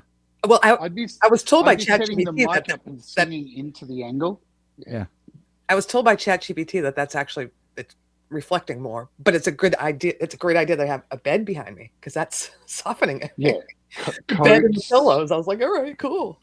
Coats, curtains, doing it in a wardrobe, splitting the clothes apart and standing in the wardrobe. Better than any fucking recording studio. That's cool. Yeah. Yeah. Nice and Right? cushioned. Yeah. Yeah. Even I like do have my mic angled that way, and that's where I put the pad. So maybe that's, and I usually do sing this way. You know, I'm in Audacity, and this is where the mic is. So, but look at, I even got a pop thing, which I've never used, and I'm like, oh, I should pop thingy. Oh, you are becoming a singer now. Well, well, the song I just nailed the flute solo on. I'm actually doing backup vocals too. So, Should we tell her what the real name of it is? pop filter. No. What is it? Plosive filter. No one freaking knows that. But It's for, yes, they do. It's for plosive. Plosives. Can you hear my P's Plosives. and my S's and my T's? Plosives. And B's. B's Sibilants. are just as Bees, bad. Sibilants. yeah. Sibilants. Those are symbolists. Yeah. Symbolists. Explosive. I always Plosives. thought that this did that It It helps. does. until I read tonight that like, yeah, but it's not, it's still, if you have hard plosive, it's still not going to get rid of all of it. It's going to mute some of the sounds, but not Yeah. all of it. So now I'm It'll going to use mute both. reflections, but yeah, the plosives stop this. The Yeah, B's, the I T's. have one too. I just kind of quit using them. Just And if you add one try more not to seem layer, like like an idiot. a pair of pantyhose over your head at the same time. Yeah. For real? Yeah. And Sorry, you you can could rob save a $20. blank too while you're at it. You know, it's great. I can tell you the first few albums I ever recorded were just a coat hanger with a pair of pantyhose on it. Yeah, that's what he used to use back Because in the day. that's what it is. That's Yeah. what that Oh, this is a real thing? right? Oh, okay. hmm Yeah. Yeah, we got all high tech Timo here, but yeah, that's back in the Yeah, it's day. I want to be able to get my inner ear things in though with the the DIY days. I went over my head. You don't need to put them over your head, Laurie. You're supposed to put over your whole head like a Robin Pink. No. What do you do? Just put it over your mouth or put it over my No. You get a coat hanger, right? You get a coat hanger and bend the coat hanger into a circle and then put the Curvish. pantyhose over the circle, and that's essentially what you have right there in front of you. I got Now, it. there are people that Right. would benefit from putting it over their entire head, like Yoko Yes, Ono. or in their mouth. Oh, Yoko Yeah. Ono would be one person that comes to mind. yes. You love That it. would have helped her plosives and Would have helped her everything. and other things. Yes. I think hers are called explosives. Yeah. No. So you're talking about spaces, Chris. I was going to weigh in on this. It's interesting, right? For me, I tried to spend my whole life to try and create a space like my studio. Mhm. And now that I have that studio, it's funny. I get in there and feel like, I don't ever really get inspired to be creative in there because I feel like it's an office. Yeah. I And don't I'm know. expected to do work. And whenever I'm in there, I don't feel creative because I look and see the computer that has emails waiting and go, fuck, I got to do stuff. You got to So do work. Yeah. in this house, I've tried to create different spaces. Like out here, just next to me, this little concrete thing. I've normally got a little beanbag out here I sit on and play guitar. Nice. Then this little space here, like it's a square section with carpet. And this is my little jam thing. I've got a guitar thing. And then I've got the little veranda out there, which is blocked off from my neighbors. And those are like three spaces I have that Awesome. two are outside. And that's where I write everything. That's right, because, there's echo in here as well, where the studio's dead as a doornail. Right. And- And that makes Oh. sense. It's so dead in there. I can So clap and there's nothing, right? Yeah. But yeah, it just, I was talking with the hairdresser when he was here. We were talking about spaces and we both have the same thing. He's built a studio. I've built a studio. He goes, every time I go in there, I just feel pressure. And I'm unable to write. I feel like I look around and go, there's all this really great stuff, but I just need to go and sit outside and take the guitar, get away from this place, right? Your studio is awesome for when Yeah. you go live and for what you do and all that. But yeah, I can see it being like, It's an oh, office, God, right? like you just want some more space and openness to get Well, creative. It's like there's a certain amount of freedom that has been taken away from you, almost a psychological thing to where it's like it kind of squelches your creativity because there's It does. an association with work. Yes. I went through that with my studio. It's like the what I found, what originally was supposed to be so my joy and all this other stuff, turned out to be kind of a burden. And the more I let it become that, the worse it became with my creativity and shit. And it just started going in the toilet, after a Sad. while. Yeah. So I get Yeah. what Jay's talking about, I mean, That was one of the reasons I got this house. I looked at the room for the studio and went, oh, that's perfect. I can see the whole, because I already had the studio at the old house. I could see how it would work. But it was more, when I saw this lounge room and this huge open plane was like, holy fuck, that's like a artist studio. And, I've got the green screen, I've got a computer here, and it's the escape studio. There's a PlayStation. You can just Yeah. do whatever you want. And you're right. Like the other thing is, Doug, when I go into the studio, because there's all those blue lights, I get really relaxed in there. I do just sit in there sometimes and listen to music, and I'm not creative. I listen to more music in the studio and I work in there too because the lights are so relaxing to actually get stuff Yeah, done. lights are good, sound is good. I can see that. And it's just dead in there. It's quiet, but in here, fuck you clap and play guitar. Oh man, it rings out. It's beautiful. I would never record anything in this room because it's I would love to sing in the bathroom, but I don't have an interface there. Well, I think there's another aspect. There's another aspect to it too. It's like when we set goals for ourselves and we achieve it, and then we get to the point where we're supposed to be living this whatever it is we've conjured up in our minds of what it's going to be like when we get there. It's suddenly the reality is the fun was getting there, and now that we're there, it's like we're sort of like it's an anticlimactic thing that happens, at that time, and we're sort of let down in a way. I mean, it's weird.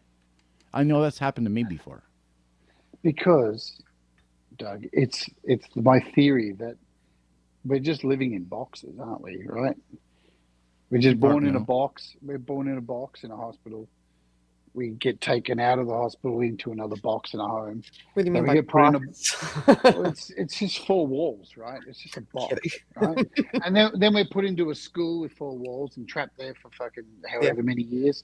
And then you get out and go, I'm free. Oh, wow, here's the job in the new box. When you get in trouble for breaking the law, they put you in a box, right? Everything's just fucking boxes. And then when you finally die, they put you in a fucking box.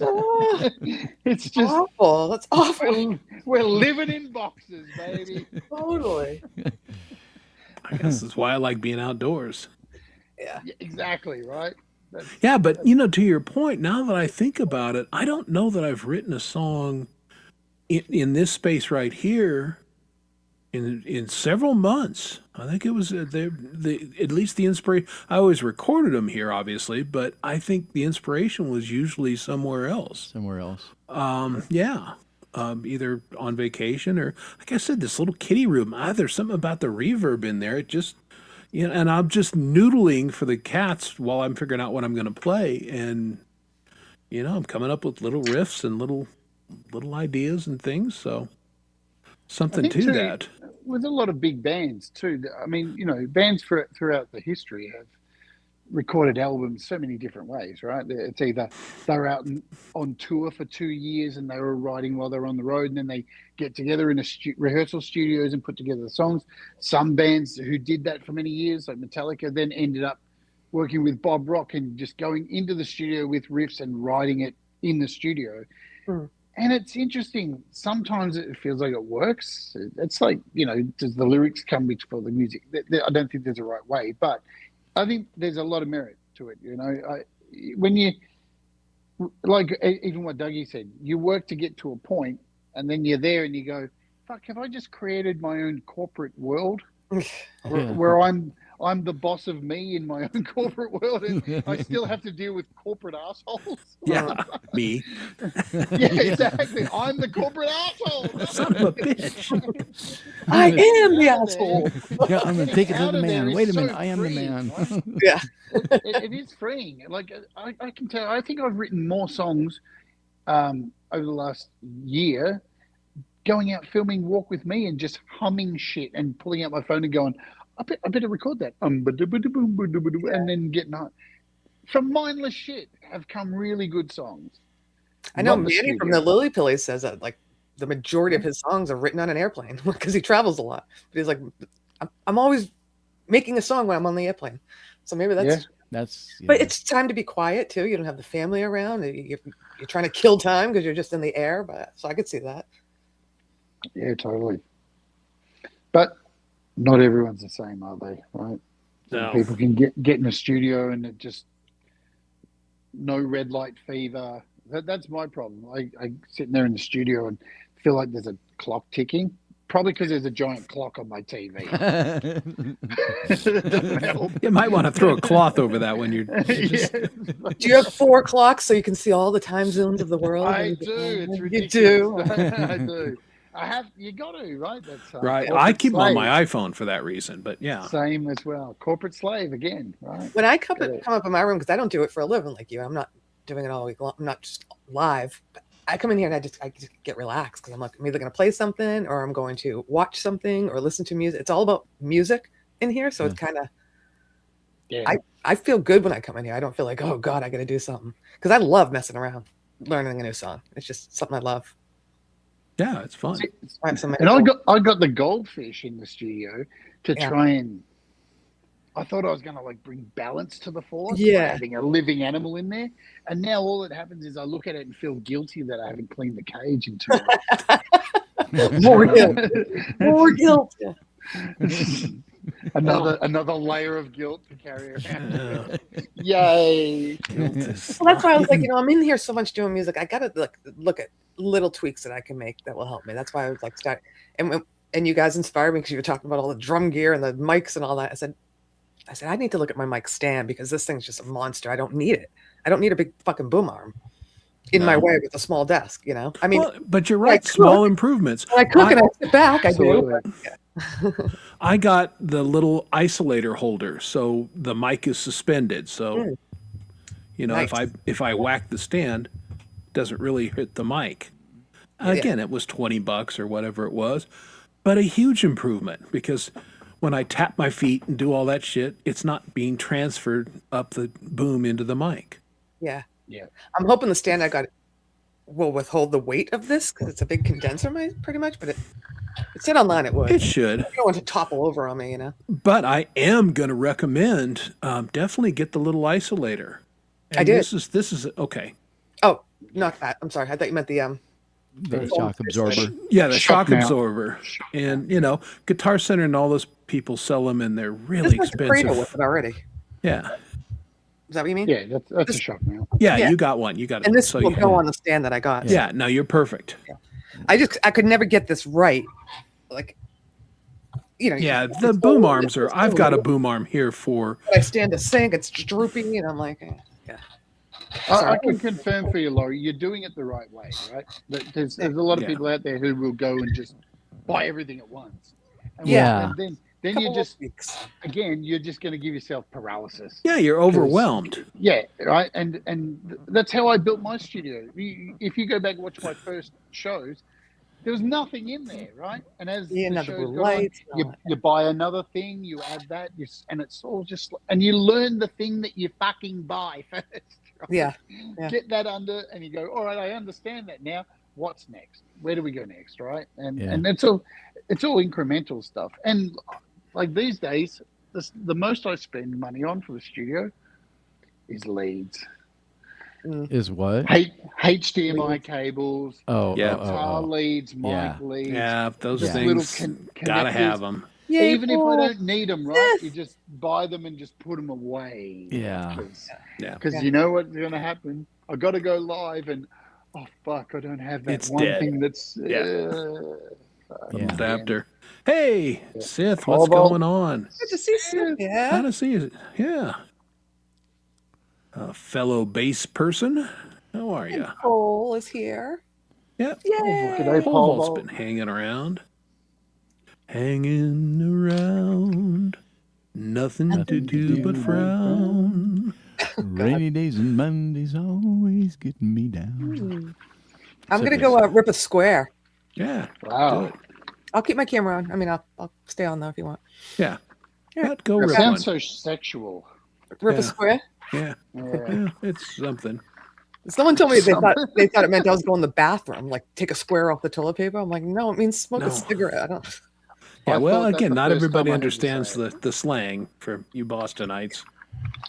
You know, it's from Bostonians. California told me it. It's not. No one's ever heard it. I've never heard it until a person from California said, "Oh, you're gonna rip a square?" I'm like, what the hell is that? I've never heard that until you said it. Yeah. All right, be back. All right, and draw a fag. Or Go on, draw a bloody fag.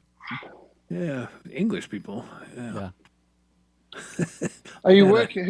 Are you guys working on music at the moment? I am. I'll be checking out Pete's replay with Brad, But and thanks for sending me that masterclass videos. Those have been awesome, Jed. So Good are they, huh? yeah. So I'm, I wanted. I'm learning, more every day, just a new thing in Logic, and just Yeah. I'm playing with it. It's real valuable shit that's like not in the manuals. Just Yeah. yeah, it's the stuff that can really change shit. Yeah, they're good. Yeah, I and a can send lot them of it to right Doug if now you- is just learning the controls. It's like I know what I want to do. Okay, how do I tell this particular DAW to do that? Yeah, And yeah. that's like everything else. There's a learning curve there, but I've been the thing I'm happy about is I've imported a couple of my older songs in, and the baseline recordings were perfect. They were good. They were, levels were good. Noise ratio was good. So my starting place was good. And now I can just, perfect the plugins and some of the other stuff. But, if you start off with a crap recording, well, then you're fighting it the whole way. So, Oh That's yeah. it.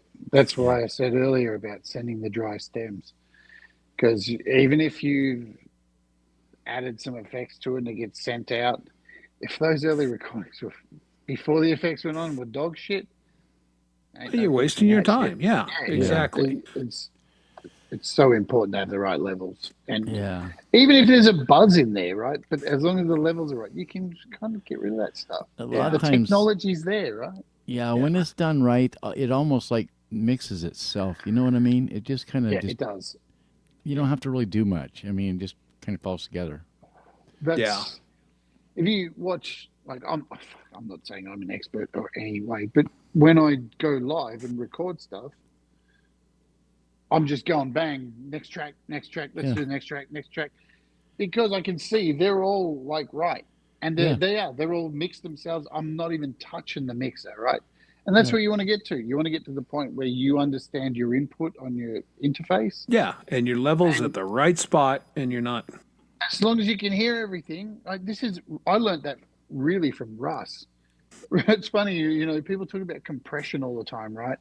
And I'm a big, I don't know, compression's so overrated. I think unless that you've recorded vocals and that they're all over the place because somebody's breathy and stuff, then you can use it. Russ doesn't use compression on anything, and his mixes are some of the best mixes Yeah. in the whole community because he just knows what he's looking for, right? And he knows how to pull the sound. Yeah. Everything's very precise, and I sit there and watch him sometimes and go, "Fucking hell, dude! I don't know how you do that." Yeah. Well, yeah, he's got the right ear for it. I definitely agree with. I've gone and I'm pulling stuff off left, right, and center, and I also do this. I listen to the vocals dead raw to know, where Yeah. I'm at on things, and I've started to do it with guitars too. Like just nothing on there, no amps, no nothing. Just what does this sound like, and let's build from here. Yeah. I Usually about always the only. record with reverb. That's about it. Just a bit of reverb. Very good. Sorry, Yeah, Doug. yeah, and I Um. record with it just so I can hear it, but I'm not Yeah. I'm not putting it on the track. No, I, no way. that's the next thing. Being in Logic, I've started to put that on the buses. So Yeah. again, it's a dead raw vocal, and then I'm starting to add in a little bit of effects at the tail end. About the only thing I really ever use compression on, as far as like consistently, is vocals. Yeah. Yeah, of course. But I mean, sometimes bass I'll use on bass, but I seldom use compression on guitars, and drums. Um, a snare, you can shape the sound of snares with compression. So sometimes I want a tighter snare, so I'll use compression, but it depends on the song. I'm the same, Doug. Compression on vocals. And the only other time I use compression is for colorization, Yeah. for stylistic stuff, right? If you're doing some kind of dance drum, then you can push it with a compression and overdrive Right. it and get Yeah. color that way, right? Yeah, And that's really that you know, because so many compressors now mimic old school real world compressors that did that naturally, right? Right. I mean, half the equipment that we use today came from test equipment that was used to like test electronics and test fucking street lights and bullshit. Yeah. And they just were like, hang on a minute. Oh, if you apply it to music, that's a compressor. What the hell is going on? You know, all this stuff came from a mistake, from gear that was used for other shit. Yeah. And that's why you would see like the Beatles and stuff take certain compressors and push them a certain way to create textures and flavors, and that's Yeah. what they sell to us now with plugins. This compressor's from this one in the 1970s that has this particular flavor. So Yeah. it's not actually doing the thing that it's supposed to do, which is like bring the lower things up anymore, and Right. it's actually just creating Coloring it. filth and Yeah. noise and flavor. Yeah, noise. bit That's of a an good term effect. because that's a lot of times what you're getting is noise, you know? Yeah. Yeah.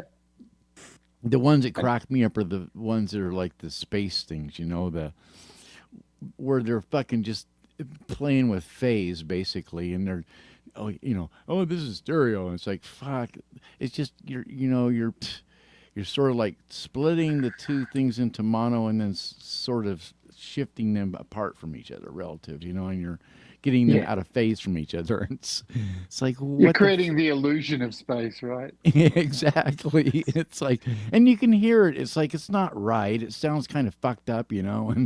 But I mean, really good companies have figured it out to where they make it a lot better now. But I mean, you know, there's some companies that still come out with some pretty crappy sounding third dimension. But sometimes you want that kind of that lo-fi bullshit, you know. So I guess whatever your application is, you know.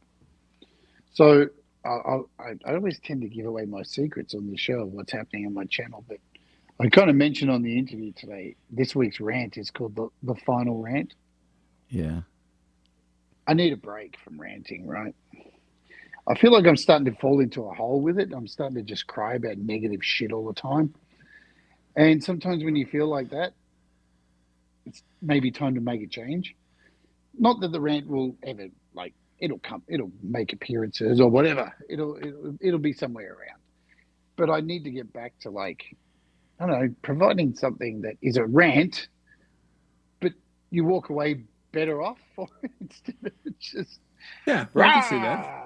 Yeah. Yeah, So I I'm mean, starting a you new know, the series shout called at How clouds feels good a lot of times, but you Does. know, And it's funny, like I can be funny, yeah, and it's a chance to blow off some steam. But really, with anything, shit gets stale. So I'm starting a new series called How To, and each week it'll be like how to compression, Oh. how to EQ, how to eat right, how to whatever. It's same Yeah. kind of thing, but it's focused on one thing, and just like not only just how do you do something, but the history. Where did it come from? Why do we have it?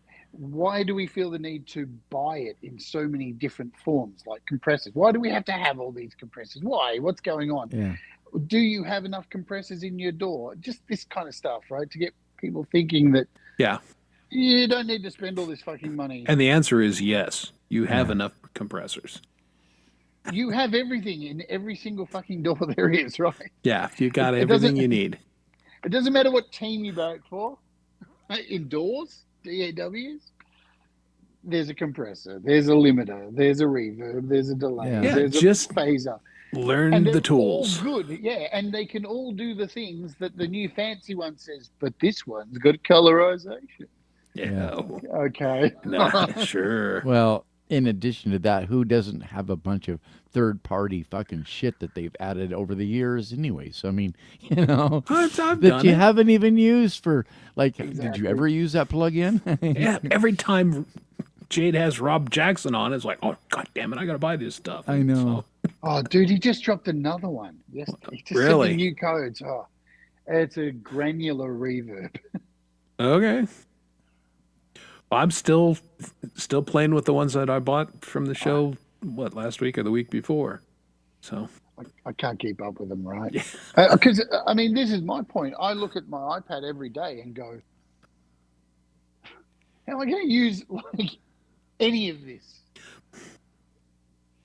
Yeah. Why is it all here?" Right? It's just it takes up 3/4 of my iPad, and I probably use about 20 apps Yeah. out of 900. No, I think it's much better to have a limited toolbox that you really know how to use properly, rather than chasing the tone. The shiny.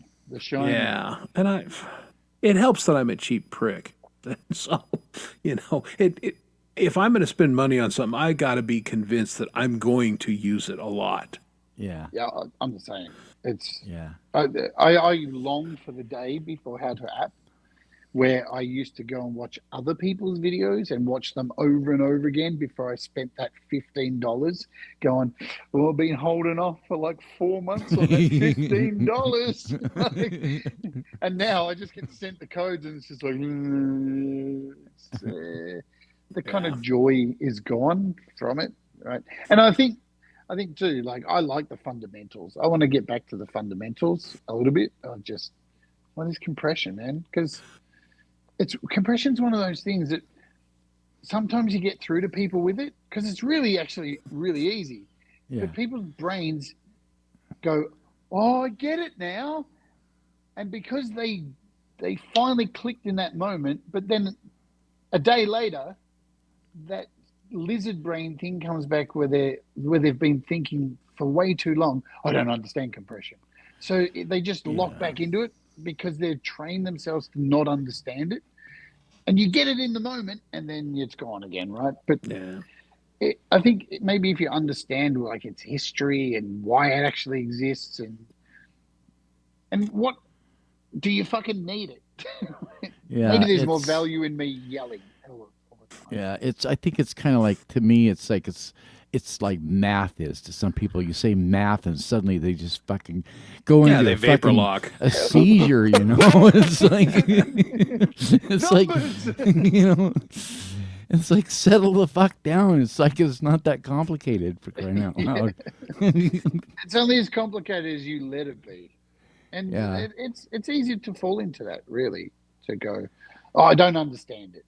Well, the thing that if people keep going on about it, it's like, well, this is what you should do: is you should go grab a piece of fucking whatever kind of music and just put it in, and just go fucking wickedly extreme with everything, and you'll figure it out. I mean. Yeah. If your ears don't tell you what the fuck is going on when you go extreme with shit, then you're never gonna fucking figure it out, because it's true. Like, I used to sit there when I started How to App and read the manuals. Now it's like put it on and just turn everything full. That's horrible. Yeah, I picked that up somewhere, and I don't know where it was, but it's like, go big, just throw it and. Then you know what it does. Exactly. You'll get it, right? You'll get it. And the thing is, right, they these days they gloss over these knobs, the things that we know, like threshold. Yeah. And then they call it like bazunga. What the fuck is bazunga? It's just threshold. They do it with reverb pedals so much now. It's like Arctic space. It's like, no, it's feedback. What are you talking about? It's the length of feedback. You're trying to tell me on the opposite side of the universe? Fuck off. I love how they rename shit. It's like, what the fuck? So stupid. Well, again, we've dealt with all the lawyers. Now we got to deal with these marketeers. Yeah. There's a channel I watch. I can't think of the name. He's hated in the whole music industry for his really nasty app reviews. Weaver Beats. And he's just started taking paid sponsorships, and his paid sponsorship the other day was so fucking good. He read out the blurb from the company, and like every third word was like, amazing? What?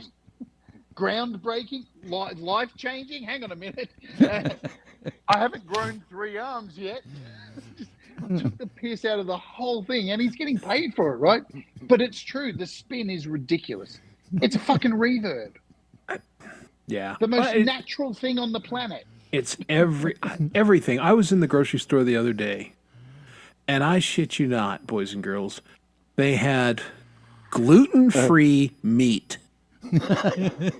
And I went, and it's right there on the package printed. I went, what dumbass marketed like, if we mark our meat gluten-free, more dummies will buy it.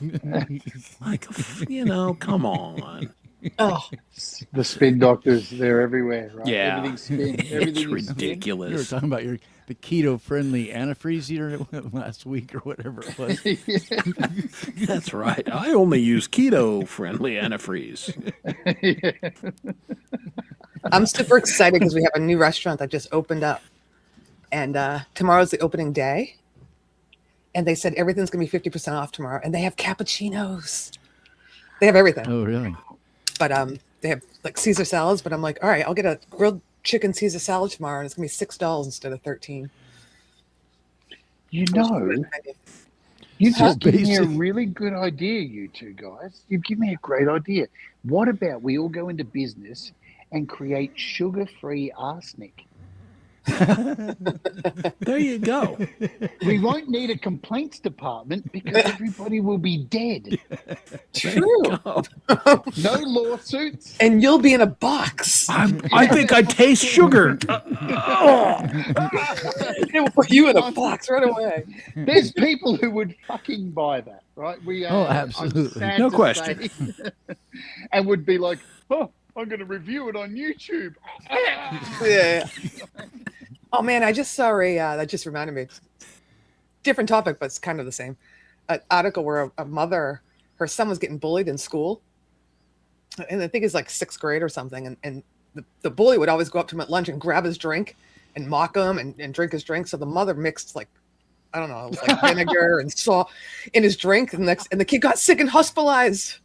Oh, that's so good. But they dropped the charges. I'm like, yeah, they should fucking drop. It wasn't poison, it's just vinegar, fucking salt and lemon. But the Fuck kid got around, sick. find out. Yeah. They're like, you should have told us about it instead of taking matters into your own hand. I'm like, I'd be pissed if my kid was getting bullied. Fuck that. As somebody who's dealt with school Nothing systems happens, and everything, man. Nothing they happens. do nothing with this yeah. bullying stuff. Yeah. So, and just if you guys got kids out there, take it from a kid who got bullied when he was younger. I learned. I hate Hit the weight room and punch those motherfuckers right in the nuts, and then they stop bullying you. So, literally or figuratively, always confront bullies and punch them as hard as you can, however that works for you. And then they stop bullying. I always taught my son, don't be the bully. Stand up for the kids that get bullied. Yeah. And it wasn't until senior year where he's like, people started bullying him because he's a band kid. And they're like, how are you going to make a living off of music? And he's like, I'm going to be doing something I love while you're behind a fucking desk. I go, good for you. There you go. It's always the way, isn't it, right? The same kids who bullied me at school, like fucking metalhead. It's like, it's not even insulting. I am a metalhead. Right? Yeah. It's like the people who would say to me, fucking tranny. You're right. Yes. You're right. Yeah. News flash. Ding, Right? ding, ding. But the irony is, years later at school, the same ones who are like fucking metalhead, you run into them years later and they come up to you and go, hey, what's going on? They got a Metallica shirt on. You're like, you're like fucking 20 years too late, dickhead. Yeah. Nobody likes Metallica anymore, you fuckhead. Oh, Right. We moved on. You're Petriani late like bloomer. Metallica. But he's like Metallica for a long time, right? I'm not talking about others. The newbies. That's the late bloomer there. Yeah. I didn't have the vision because I was too busy being a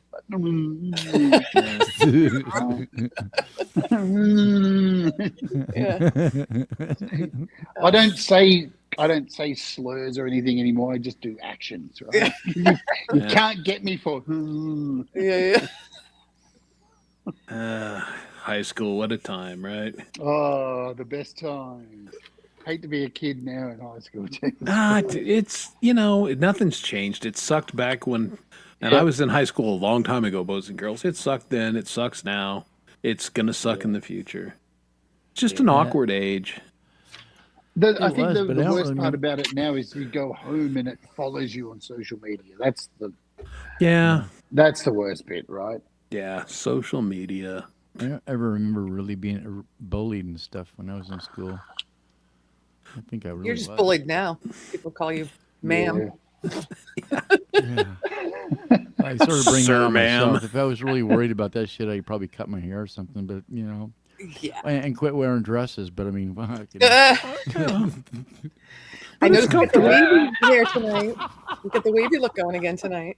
It was nice. You be watch out there, Doug. You get hit with the pink tax. You don't want that, mate. I'm telling you. I know I live in the U.S., right?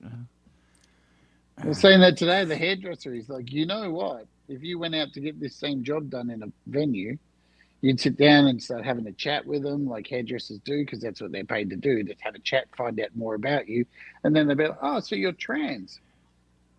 Up the price. Seriously? Price. They've got tits." Oh, really? That's seriously, Laurie. Before, Really? when I used to get the same kind of haircut Mm. compared to afterwards, it's That astonishing, sucks. the price difference. Although it is catching up because of current manosphere grooming and how men's grooming has got really popular, right? Yeah. Yes, It's allegedly. it has. There's these. I was watching a documentary the other day on. I forget what it's called. It's something. It's not the manosphere. That's completely different. But men's grooming, where there's guys out there who are like sucking their face in to try and change their face, and there are even dudes out there in groups who are hitting their bones with hammers to try and reshape their jaws to get the perfect jaw. And it's like, Really? that's not a really good idea, mate. Yeah. You know, I can help you. Yeah. You know, I need to work on the speed bag a little bit more. So yeah, Oh, that's funny. there's so many things I don't understand because I'm old. Yeah, me too. I can't really picture you being bullied, Chris. But I mean, Well, I moved a lot as a kid, so I was perpetually the new kid. really. So I was in a new school, every 9 months to a year and a half. And the new kid gets bullied. That's just how it works. Yeah, but And there's no rhyme or reason behind bullying, is there? It's like No. new kid, shitty shoes. You bought your jeans from this. Yeah, place, you're too fat, you're Red- too skinny, you're, red hair. Your parents are something. Yeah, like that. exactly. It's all Yeah, but nonsense, usually right? the new kid that's getting bullied isn't usually an offensive guard for the football team. You know what I mean? For the Well, varsity again, team. yeah, but when sometimes the bullies are like well over 6 foot, Yeah. I mean, when I moved to Utah there, God, I don't know what's in the water there, but junior high and these dudes were already over 6'2", 6'3", which made Have it easy for you- me to hit him in the nuts. They're probably inbreds in Utah. Well, Joseph Smith's prodigy there. Have you and Doug always had long hair? I've gone back and forth. I mean, because I played sports too, so sometimes I had it fairly short, and other times I had it fairly long, and Doug? I'm fine with either. But it's been long more than short. When I was a kid, it was really long, and then I cut it, and it was really GQ because I was a professional out there in the working world. And then 5 years ago, when people started dying, and the combination of certain people dying, I just said, "Fuck it, I'm not cutting my hair anymore," and I quit cutting my hair. Have you seen Doug's thumbnail? It's short hair. You can't even recognize him. You need to change your thumbnail. no. I know, yeah. Well, it's not really short hair. But I Type mean, something in the chat. Oh, I would ask you, Laurie, but I heard you say on your stream last week that you haven't changed your hairstyle in 30 years. yeah, I haven't changed my hairstyle. Yeah. But I did. You probably saw it in the chat once a long time ago. When I was Yeah. 5, I had the bowl cut, the short bowl cut. Yeah. Hey. Hey, we all had that. It looks like the same haircut that you had when you were posing with Jesus, but It is. It's just a lot lighter. Yeah. Hang on, I thought that was Jesus. Shut up. the beardless one. But I look just as young, don't I? Though. You do. My Absolutely. 18-year-old picture. Yeah. Well, see, Gary will understand. Playing football, it's not great having the long hair because guys will grab you, Yeah. But when you're playing hockey, man, you got your helmet on, you got the flow going. It's cool. So Yeah. I would grow it out in hockey season. See, I would argue the point with the football too. It's kind of cool with the helmet too. So I mean, Yeah, but again, it's like a of weird. handle. My sister-in-law was over. We're watching football, and I'm explaining to her what really goes on in a football. Like if there's a fumble, Yeah. and Yeah, I know. she did not understand what really What goes on at the happens bottom of in that pile? when you're going for the football. And she's like, I had no idea. And I said, Yeah. the things that go on in a football field in Well- the pile up or on the offensive line, if I did that on the street, I'd be looking at 5 to 10 years for assault. And the thing of it is, Chris, is like we're close enough to the same age. When I was in football when I was a kid, they were teaching us all this dirty shit how to play. I mean, that was part of the drills. I mean, we were doing spearing and shit, which is totally fucking illegal now. But I mean, they were putting us through drills for spearing, and it's like What's that? where you lower your head and You basically plow into Fly somebody with your through the helmet. air. Well, you had stupid idiot coaches. See, we never taught that kind of stuff because, man, you can paralyze yourself. I know. We taught people good techniques, but true confession, I would teach the offensive linemen how to skirt the rules on holding and things like that, and I also taught my Well, defensive linemen how to skirt the rules That on. still goes on today. But it wasn't safety stuff. I mean, I would never teach that, but you They know, were teaching us how to take people's knees out and shit. You know, I mean, the opponents how to wipe out their knees so that you could take the quarterback on the other team or the receivers or whatever. And I played skill positions, so I love those kind of fucking drills. You know, it's like because it's like no, you know. Well, you say all this, right? Here in Australia, Aussie rules football. I was watching a documentary on the history of fights in Aussie rules football, and I grew up in that. Right, my family used to take me to football every week, and we had memberships and all that stuff.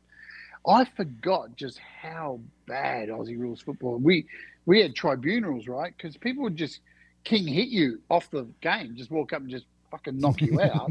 Yep. And then like, if you did that now in any kind of sport, that's assault. Yeah. Right?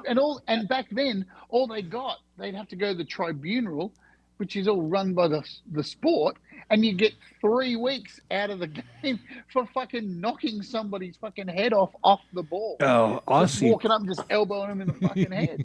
oh, old school Aussie football was Oh man, it's brutal. that was It's assault. I mean, I played football till I was 17, and I got put out of football through one of my own teammates who assaulted me at a practice match. Wow. He just decided to fucking put one in my back, a knee right in the middle of my back, put me out for the whole season, and because he didn't like me, right? Wow. And didn't face any charges. It's just like that dude fucking. I tried to love how in kill hockey me. they let them go at it now. I mean, they still let Yeah. them go at it. Like it's amazing that they still let that. Like if everybody just backs off and they let them well, fight. but it's ritualized, less. and there's a rules to Yeah. the no rules, which Yeah. you know. Right. Well, like, keep it to 2 minutes or something, then they break them up. Or Well, or when they go down, or but you know they both have to agree, and they both have to drop the gloves, and it's you know Yeah, right. I am. It's almost like WWE. It's a little bit like Yeah. a little bit. But sports ball, right? yeah. Well, again, you know that it's modern day gladiator games, but you know we're not feeding people to lions and gutting them with a sword. It's just No, you know, it's highly stylized, and then everybody goes out and gets a beer afterwards. Instead, we're just feeding people horses in hot dogs at the game for $20 a hot dog. Yeah. Exactly. Sure. I think we have a 2-cup beer rule here in Australia now, right? Oh, really? Which is it's a good idea. Hey, and no more cans and bottles, obviously, because you can smash somebody over the head, Right. which used to happen a lot. But still, it doesn't stop anyone from going up with a few people and just coming back with a whole lot of cups of beer. And still, in the first quarter, I think of a we have football that. match, you Yeah. smash It's stuff mostly around, here. right? But what's fun about that is once they make that first run, watching somebody who's a little unsteady try and carry the 20 beers Yeah. and then they just drop $50 worth of beer. It's like, yeah. Yeah. I love that. But When I they're went on usually that, coming down behind it too. You know, it's like so you got to kind of watch your back because you don't want to be the one that gets all the beer. You know, Hmm. drenched on you. When I went on the cruise, it was all you could drink. and I wouldn't get two at a time, but go up to that. But I was out we were at like a cigar bar or something with my brother-in-law, and my nephew. And me and my nephew got up to go to the bar to get everybody a drink. And they wouldn't let us. They were like, oh, no, you can only have two. I'm like, I didn't even realize even in an all-you-can-drink place, you had to show your card, but your card, you could only do two per card if you had like the maximum plan. So they wouldn't let us take 5 beers away. I was like, what? Yeah, it's sensible. Makes Like, sense. bring it to the table and come back and get more. Yeah. I always hear people complain at gigs and stuff now. Like a lot of gigs here in Melbourne, they'll serve beer in glasses still up until like 9 p.m. Till 9 p.m. Because, after 9 p.m. Yeah, gets a little dicey. Yeah.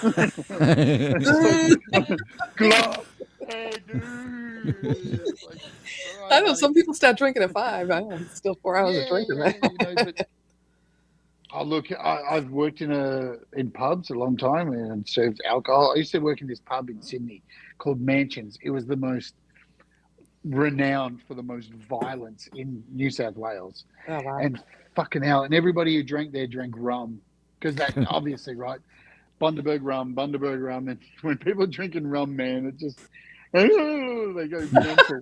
And hey, that's my drink of choice. What are you saying? hey, look, everything in moderation, but these people not in moderation, right? And they just come up and they bang and it gets to 1 a.m.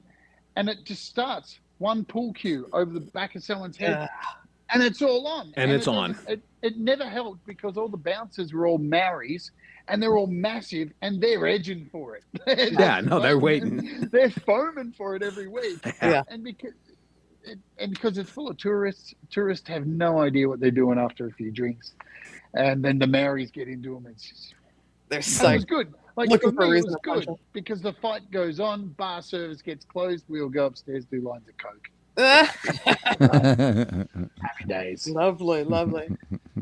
Well, you guys have seen that chart that I put up, where you have the levels, Hey, I can dance, I can sing. I'm pretty, you're pretty.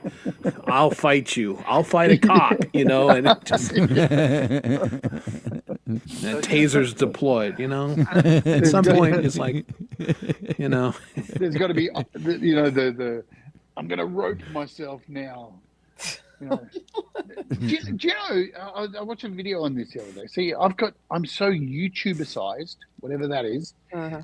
We've been controlled with even words we can't say anymore, right? So we say unalive now, and we say go and get roped, right? Because you can't say that word. And so instead it's turned us into these babies making up these new words like unalive. It's so weird. And we just sit there and we take it. We go, you know what? Yeah, I can't say that word anymore. But I can say a million other words that say the exact same thing and get no punishment. Yeah. Stupid. Yeah. I'm bouncing around topics today. I know that. That's all right. No, Storage full. Your storage is close to being full on your computer. Open up settings. Back. It's interesting you're talking about that because it's like I just started working on a new song. It's actually a country song, and it kind of talks about that very thing about how we just sort of conform to whatever, and we just take it, and we don't even really put up a fight sometimes. We just succumb to whatever is like bestowed upon us and accept it as this is the way it is, and we're happy as little larks as we're being fucking manipulated into some bullshit, I'm not happy about it. No, I'm not either. Right? But I mean, overall, it's really politically correct. But I'm like, and it's kind of a country song. So I'm going to debut it on Gmaze this weekend. Yeah. Yay. It never works, right? Because we're weeds, right? You can. It's like weeds. You build over the top of weeds, and they just grow through. So it's like PDF. PDF now has become the new term for that. We can't say pedo, right? So that's everyone says PDF file. It's like, all right, we see what you're doing there, right? I didn't know that. You love saying pedophile. As a graphics guy, I dislike that because I hate it too, right? stop using my words. Yeah. And why should we take that word and water it down and give it some other name? Like, no, you should be able to say it because it's a disgusting thing and it should be like used to shame people. But no, now on YouTube, you can't say it. You're going to say, and people are just going to make up new things. Like we, in insult rooms, we were told, you can't say that word. So we just started calling people Tazo fans. And they go, well, what the hell are you talking about? It's like, it's so dark, right? Like toy Tazos that you would get in like potato chips. Because kids would collect them. You're a Tazo fan, right? That's like, funny. What? You Because can't. you've got to make up another word because you're told not to use this fucking word. You can't use the S word that describes when somebody takes their own life now, right? That's what I'm talking about with Really? unaliving and roping, right? Yeah. You say, can't "Go use that rope word yourself." anymore. Yeah, you can't. So Where do people you say find all these unalive. rules? I want to make sure I don't say anything wrong when I go live. Well, just watch videos, right? I watch a lot of documentaries where people talk about, somebody. YouTube rules, though, you mean? Yeah, it's all over Yeah. YouTube. Whenever Okay. there's a topic that involves somebody taking their own life, people say unalive now instead Yeah. because Okay. it gets demonetized. Wow. Because the AI bots see that word and go demonetized, or like sexual assault people say SA now to get around it. And that's the thing, like if you're like reporting on something like this, you should be able to like say the thing that you're reporting on, like Right. Yeah. common sense. Well, YouTube, as you found out, Lori, you can't show off your collection sometimes. That can be problematic. Who knew? And yet, right, what have we seen? And of course, I don't want to dwell on this, but all we've seen on the news for the last 3 weeks is actual real footage of somebody getting gunned down in Minneapolis over and over and over and over. Right. But somebody brings out something to show it, and it's like, Yeah. I know. Yeah. off to bed you go. Well, that again, that just the Such a screwed up ludicrousness society. of that. silly Yeah. stuff. And kind of changing it up just a little bit, but Lori, didn't you say that there was like these cappuccinos that are like on 10% sale tomorrow morning or something? 50% off tomorrow. 50% off. 50% off. Just for tomorrow. For the That's half. Just tomorrow. For you guys who don't math. So what I'm thinking is the Friday night hang is going to be pretty relaxing for your guests because you're going to have it under control. I'm going to be freaking hyper if I have that. Yeah. Well, no, there's a couple of places in town that have awesome cappuccinos, but they close at 2 because they're just like coffee shops. So why stay open late? So this is an actual bigger place. And I wrote to the owner. I said, "What are your hours?" He's like, "Oh, whatever, 6 a.m. to 5." I'm like, a cappuccino after 2. That would be nice because I love an afternoon coffee. But yeah, We might I need never some. stay awake till midnight, right? I can't remember what the theme is, but I know I turn it down as far as backing tracks. But we Why? might need. It's Burns Night. It's Robert Burns, the Scottish poet, for Hugh, because they celebrate that on the 25th. Oh, So we're I going to saw that. get some and poems said, together, everybody. You what? I thought it was a Rod Stewart something or something. Yeah, I had no idea who it was. I just knew Chris is going to get up and do a Scottish accent. Well, Probably not. I'm going to have everybody on Unless Hugh is there, and then I absolutely will do it. Because He's we just hopefully love- coming. Yes, if We if he love puts his seeing hand Hugh up. go, oh. Yeah, exactly. I have a couple of funny clips I'm going to play. So bad. I have a couple Oh, of funny not clips I'm going to again. play, but I heard that they're Irish. They're not Scottish. I'm like, well, that's even Yeah. funnier because I get all the. But yeah, we're going to practice our accents tomorrow night with you. Yeah. That I'm will be definitely good. not I'm coming. going to we're try and off find that. my kilt. I don't know Do you where have it is. I do, somewhere. Oh, I'll show you what I got. Oh, here we go. Over to the drawer. Maybe I'll just wear green and be a leprechaun or something. I don't know. Yeah, wear Hey, green. Lucky and- Charms. I can go buy a box of Lucky Charms. yeah, definitely wear green. That'll work out well, Doug. In front of your green You know what screen. you need, Doug? Oh, hang on. Let me go get it. I'm going to show you what you need. I'll go There, get it. that's- I'm doing a Laurie now that she's getting something. Yeah. I'm getting something. Yeah, everybody leave the screen. We'll all be right back, folks. It's show and tell time. Oh, my good- I couldn't find my pants. Well, this is my kilt. Oh, there we go. Wow. Yeah, I got. I'm like, That was half off. but you're not going to see it, which is great. Yeah. but Yeah, well, I have pants. yeah, I was going to say if you wore that, we could see a lot of things potentially. Yeah. But, I have a Dom shirt I could wear, I guess. It was kind of a flannel looking thing. This is what you need, it's Doug. not tartan. Yeah. This is The whole green suit. This is a green screen suit. Oh, that would work perfectly.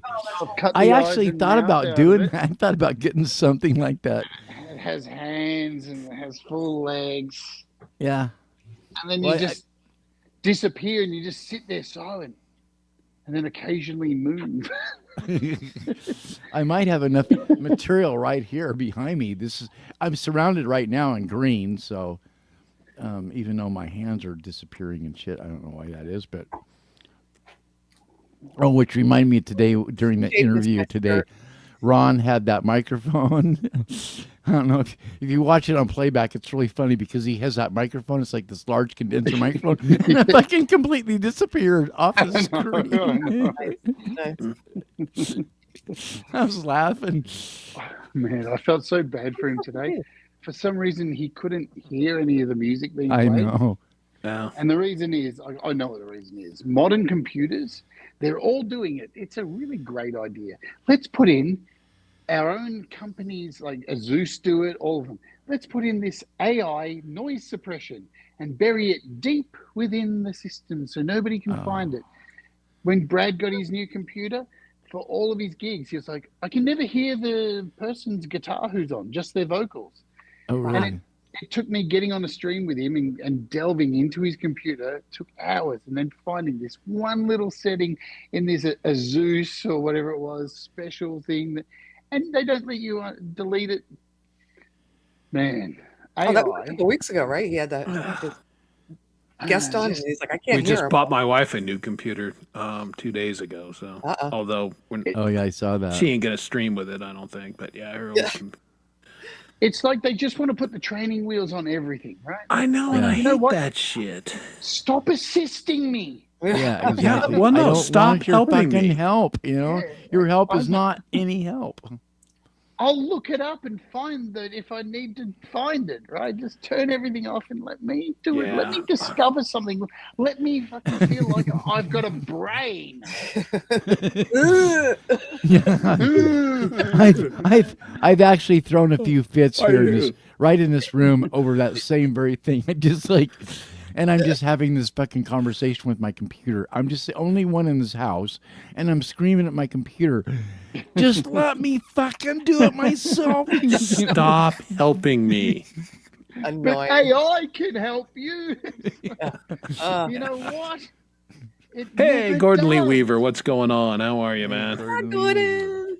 GLW.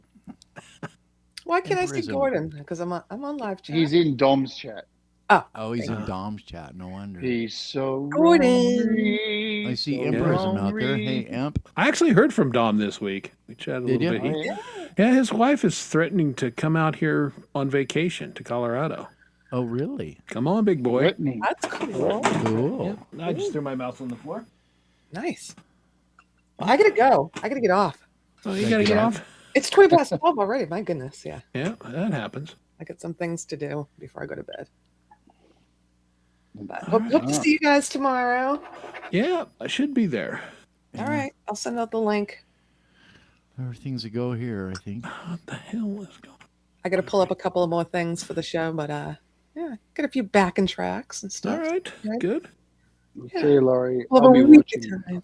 I won't I- be there. I'll be watching tomorrow. Maybe we can entice you to come on, but We'll talk about you when you're not there. You never know. I'm I'll- always there. I'll see you at another. Always there, buddy. All right. All right. That's how we Thanks, get you on the Fred. screen. Yeah, good having you, Lori. Be Yeah, well. you too. See you Talk to tomorrow. you See you, Love Lori. ya. Bye. Love you too. Bye. How do we get out of here? I'll leave studio. Get out of here. Get out. She's off. She got off. She got off. She got off. Yeah. I'm glad someone did. Yeah. Damn. It's been a while.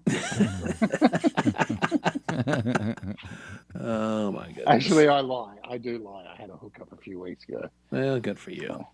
It wasn't that good. Yeah. Yeah, it's like You take a risk. pizza, right? Yeah. Even if it's not that good, it's still pretty good. Throw the dice, see how Oh, we're. sometimes that's not true. It's a snake Sometimes eyes. it's Oh well. sometimes it's like you just wish to fuck you would just. Can we just get this over with? That's exactly what it was like. That's sad. And it was definitely one of those moments where it was like, so what do we do now? And it was like, I don't know. Can't you see the door? Oh man.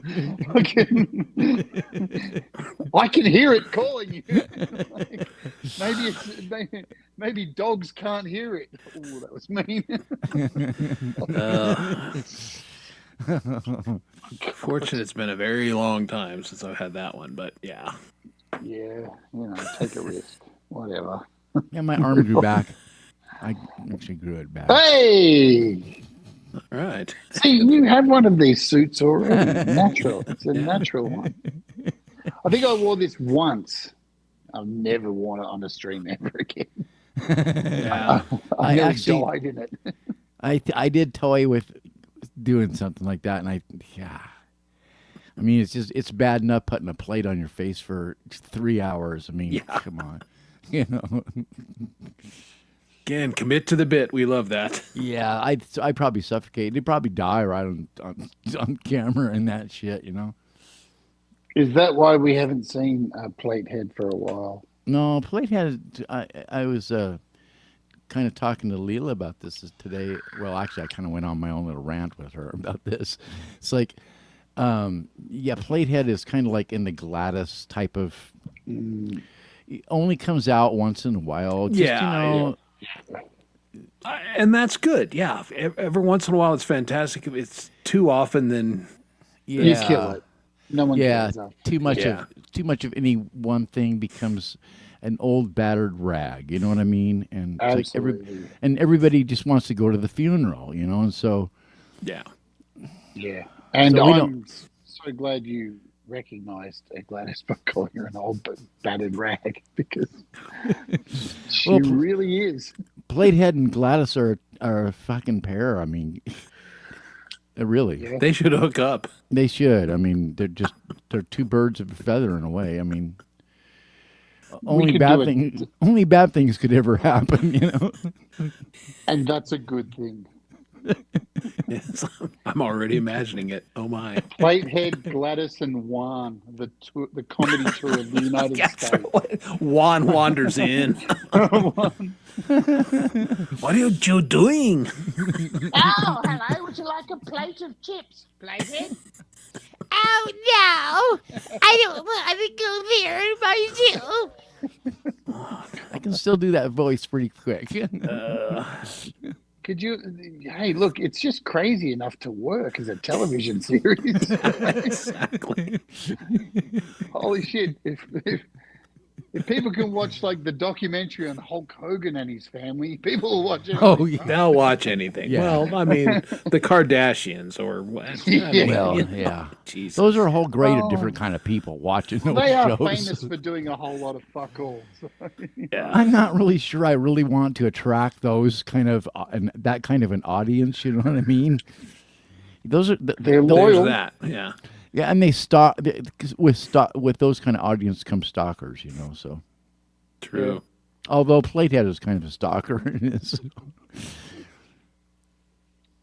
I would love to see Platehead in a comic. The potential for a comic is then you don't have to like Yeah.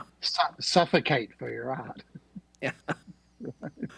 Yeah, just do a cartoon or a comic and do the voiceover. I mean, that would be fun. South Park Yeah. has been on for 20 plus years doing that shit. Absolutely. And there's so many ways to do animation that's creative today that doesn't take a lot of work. South Park proves that, right? Right.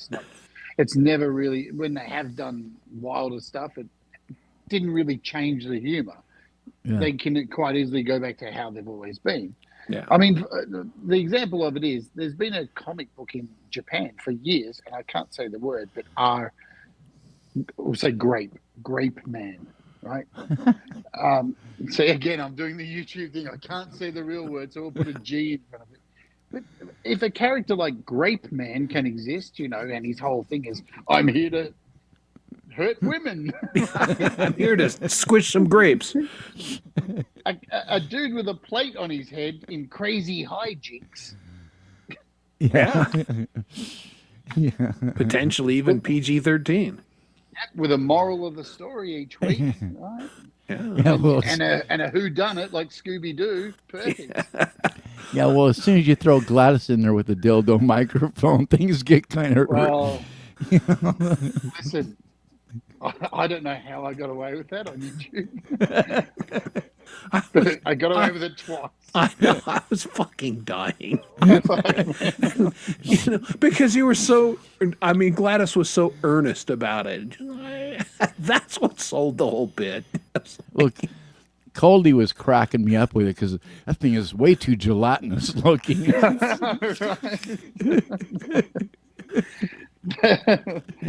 of Mike Viagra. I bought that solely for the jammies, right? And I didn't expect when it got here, because I haven't bought one of those in forever, right? And when it got here, I took it out the box. It was like, why is it so wobbly? What is happening? Like, isn't that the opposite of what women want? Yeah, I'm thinking. No. I'm lost. Every old man on the planet. You know, Just add Viagra. But that's what made the gag hilarious. But that's it. And the more I wobbled it, the more it was like, this is boring now. I'm going to have to like choke and have it in my... And as soon as I did that, I was like, all right, that's getting the whole thing shut down. That's too much. But apparently, hey, all good. Have you seen those channels? There's channels out there, and I'm subscribed to some. I had no idea these channels exist. There's channels where chicks just try on lingerie on YouTube. And Really? just try on lingerie and then just stand there and spin around and parade around. And I'm going, hang on a minute. whoa. I got that feed for a little while somehow, and I'm like, yeah, it's like transparent lingerie try-on. Yeah. And like, Really? okay, and they're, asses hanging out and everything else. And I'm like, what? Really? What are we doing here? And I don't get say that this channel. word. Like, And poor Dwight shows off a collectible and Yeah. get the fuck out of here. I was shocked. After I subscribed to 35 of them, I was really shocked. And I wrote a letter. I complained. I wrote a letter. This is terrible. How many of these channels are there? And what are their addresses? That's, speaking of Gladys, one of some of my favorite prank calls, because that's how Gladys started. It was on the prank. I used to hang out on prank chats and stuff, and I'd be on there on camera in the prank things as the old lady going, I'm going to call all these places and see how far we can push people. Because old people can get away with everything, right? You can be racist. You can just say such horrible shit, and people go, "Oh, just an old person," They don't know any better. Exactly. That's it. And some of the shit I have done on some of these prank calls, just I convinced this. I'll tell you this prank call. I rang up, and I had a catalog. Somebody sent me a shoe catalog in the mail, and I'm like, "Hey, why don't I call this shoe company?" Because it was all off the cuff, right? And I call it up. Hello, my name's Gladys Worthington here, and I'm just calling up about these wonderful shoes that you have. They look wonderful. And so my husband wants to get a pair of these shoes, and he's a paraplegic. And so there's the premise, right? Shoes for somebody who doesn't walk. That's the joke. We would love these shoes. And I fucking I spray this whole story trying to shock this woman. And then after like 10 minutes of me babbling on about how he can't wait to try on these shoes, she goes, you do realize you've called a ladies' shoe shop? The beauty of it is how quick you can pivot. And it's like, oh, I know that exactly, dear. My husband's a cross-dresser. I push him around in a wheelchair. And then from there, once that's happened, then you've got to take it to the next level and to say, he actually doesn't have any legs. And straight away you can hear her go, what? Well, he does have legs. What I've done is I crocheted some legs for him. And he loves to dress as a woman, and with his crochet legs with stockings on them, we take him out and parade him about in the shopping centre, and he feels so good. And and the woman sent me a special catalogue with special men's sizes for fucking shoes. She actually believed it. She's like, all right, well, here's a catalogue. Like, oh, man, what do I have to do to, like... Crochet some legs. Can you... No, nobody's done that, right? Seriously, I rang a shoe polish place and told the man there, this calls up on my SoundCloud account. This is so racist, man, right? And I called up and said, hey, my... son, he's marrying an Aboriginal, an Indigenous woman, and I'm going to the wedding and I don't want to feel out of place, so I'd like to get some shoe polish. It's so wrong, right? It's so wrong. And the guy goes, no, I wouldn't do that. And I thought he had a conscience. And like, that's really racist. But after like going, no, I wouldn't do that, and it's... because it's not really good for your skin. What? Yeah. I mean, What are you talking about? yeah. I mean, you want to pretend to be black? That's fine. Just don't use shoe polish. And then he's like, "Oh, I can suggest some like natural dyes and stuff." What are you talking about? You're trying to tell me for to fuck's do sakes. blackface? Like, oh man, Yeah. this is the thing. The characters, and you get away with it, don't you? You can do whatever you want as a character. Well, unless you're on YouTube, right? Sometimes. My stomach is going to feel this in the morning. I can tell. Yes. If you're laughing and your stomach hurts, you should do more core work. Just saying. Yeah. I'm still laughing over crocheted legs. Oh, dude. People used to say to me all the time, how do you not laugh at that? It's like, because it's so ridiculous, right? How can you... I'll tell you, Doug, there's this, for 2 months, there's this shop in where I lived in Paran, and they sold sausages or hot dogs. And the name of the shop was called Massive Wieners. So every day, for like 3 months, every day, hello? A live call from Gladys. How big are your massive wieners?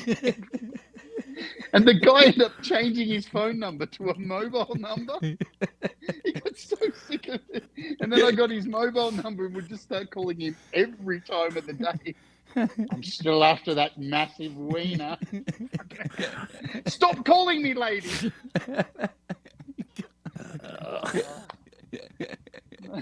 This is why I don't do that shit anymore. That's why we're here on YouTube, because some of us never grew up. Exactly. Who wants to grow up? I don't. Not me. No way. God. Then you succumb to the pain. Yeah, exactly. Then you go, wow. Well, then you can't find humor I'm in old and stories shit like hurts. that. You ever notice Yeah, old look. people, the real old people, they just don't have a fucking sense of humor anymore? I mean, well, some Yeah. people do. Some people do. They're Some angry. old people They're do. so angry. Yeah. Angry. Angry about something all the time. Yeah. Yeah, Well, I know younger people don't that are get kind of that. angry like that too, though. So Now, there's a lot of people that are angry all the time. That's their state of being, and yeah, I don't get that.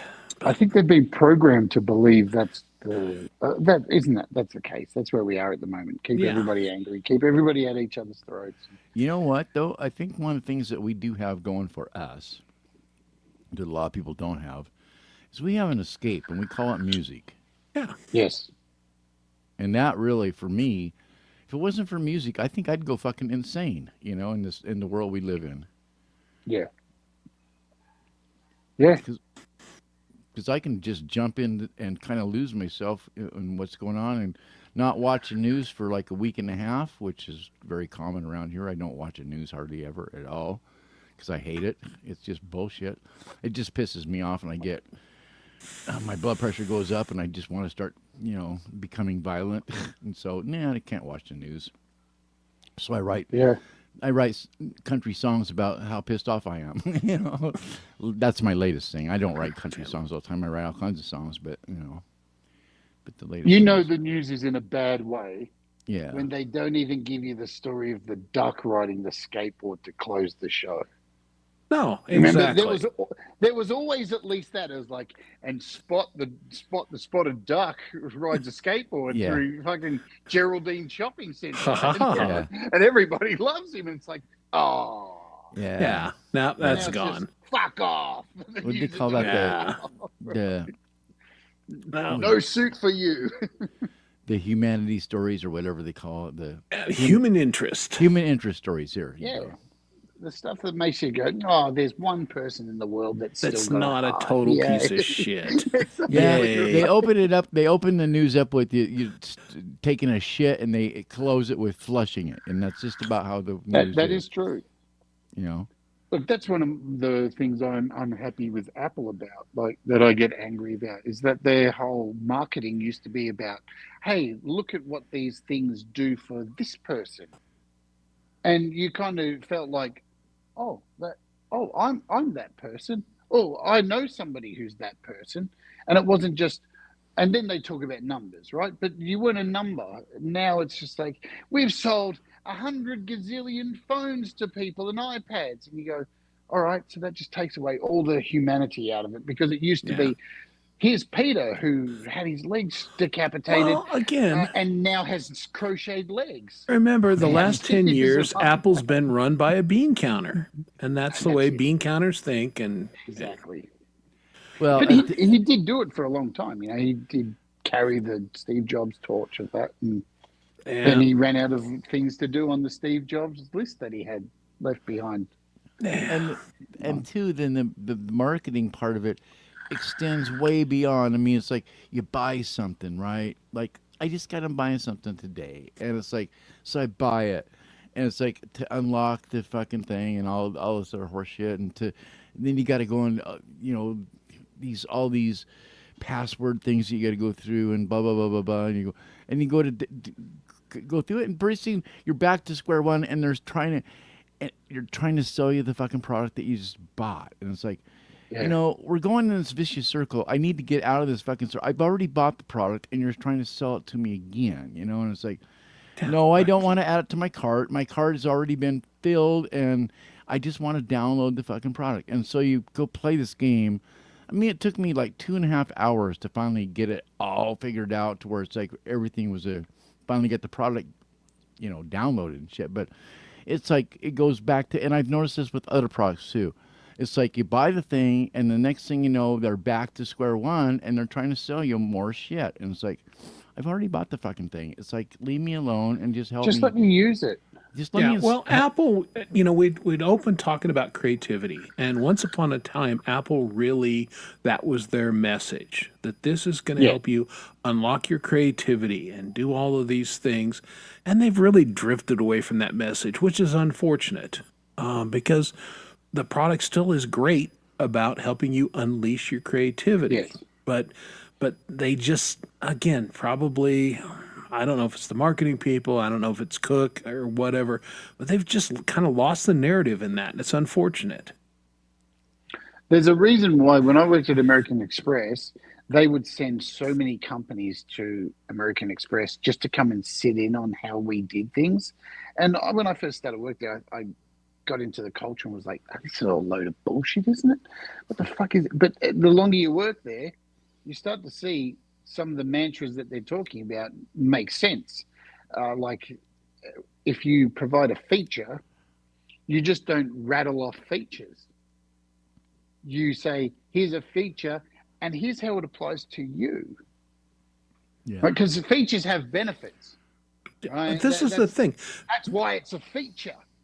Right? That has been lost in its benefit selling. And, I don't give a shit about the widget. How does this widget benefit me? Does it make me sexier? Does it make me richer? Does it make me faster? These are the things. And most of the companies oh man, the PC guys were terrible about that. Got a 83 hertz, blah blah blah blah, and all the specs. Nobody gives a shit about that stuff. What does it do? How does it make my life better? And you don't see that like you once did.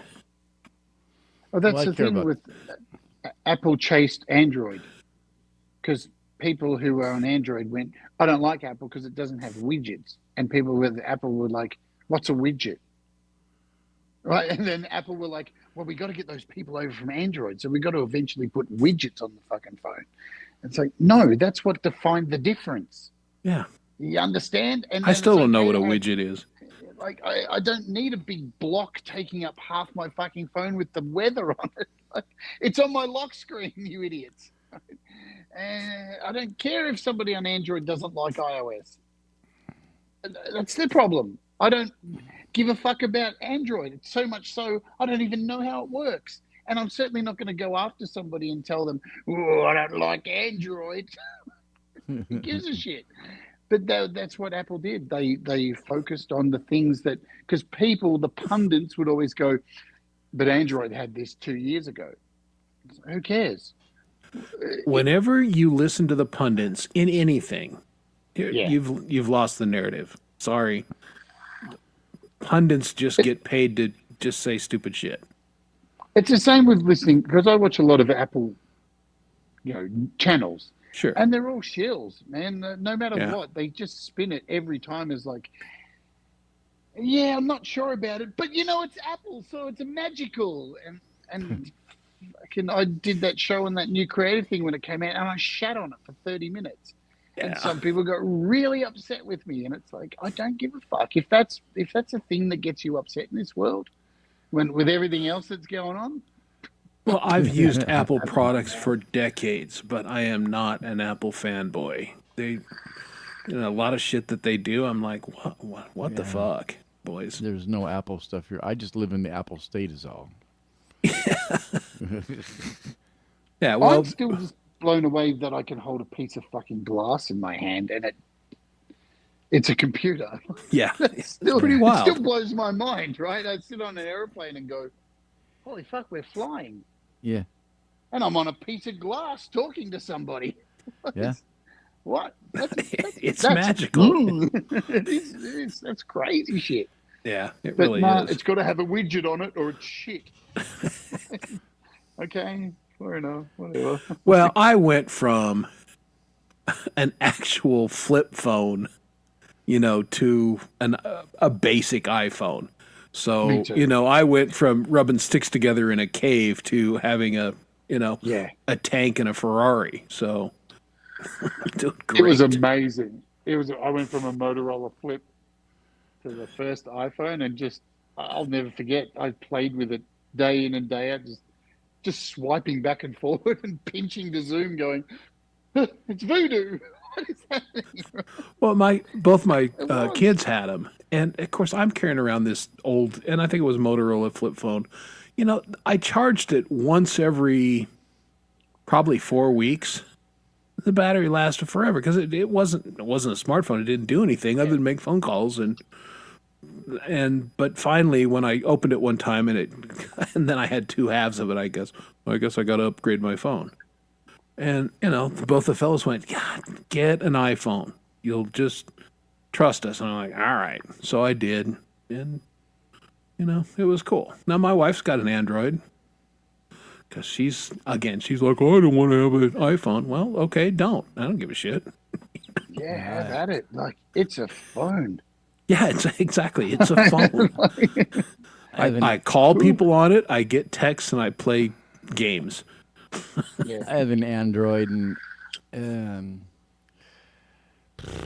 I hate phones mostly because I'm nearly blind for one thing, and I can barely see anything on it. So I tell people, do not text me because I can't see the texts, and it's like, and if I sit there and strain myself to try and read that text afterwards, it's like I am blind. I mean, I can't see shit. I'm stumbling around, falling over crap, and it's like it takes me, and this is no exaggeration, there's been times when it's taken me almost an hour to get my eyesight back from fucking with my phone for like 10 minutes.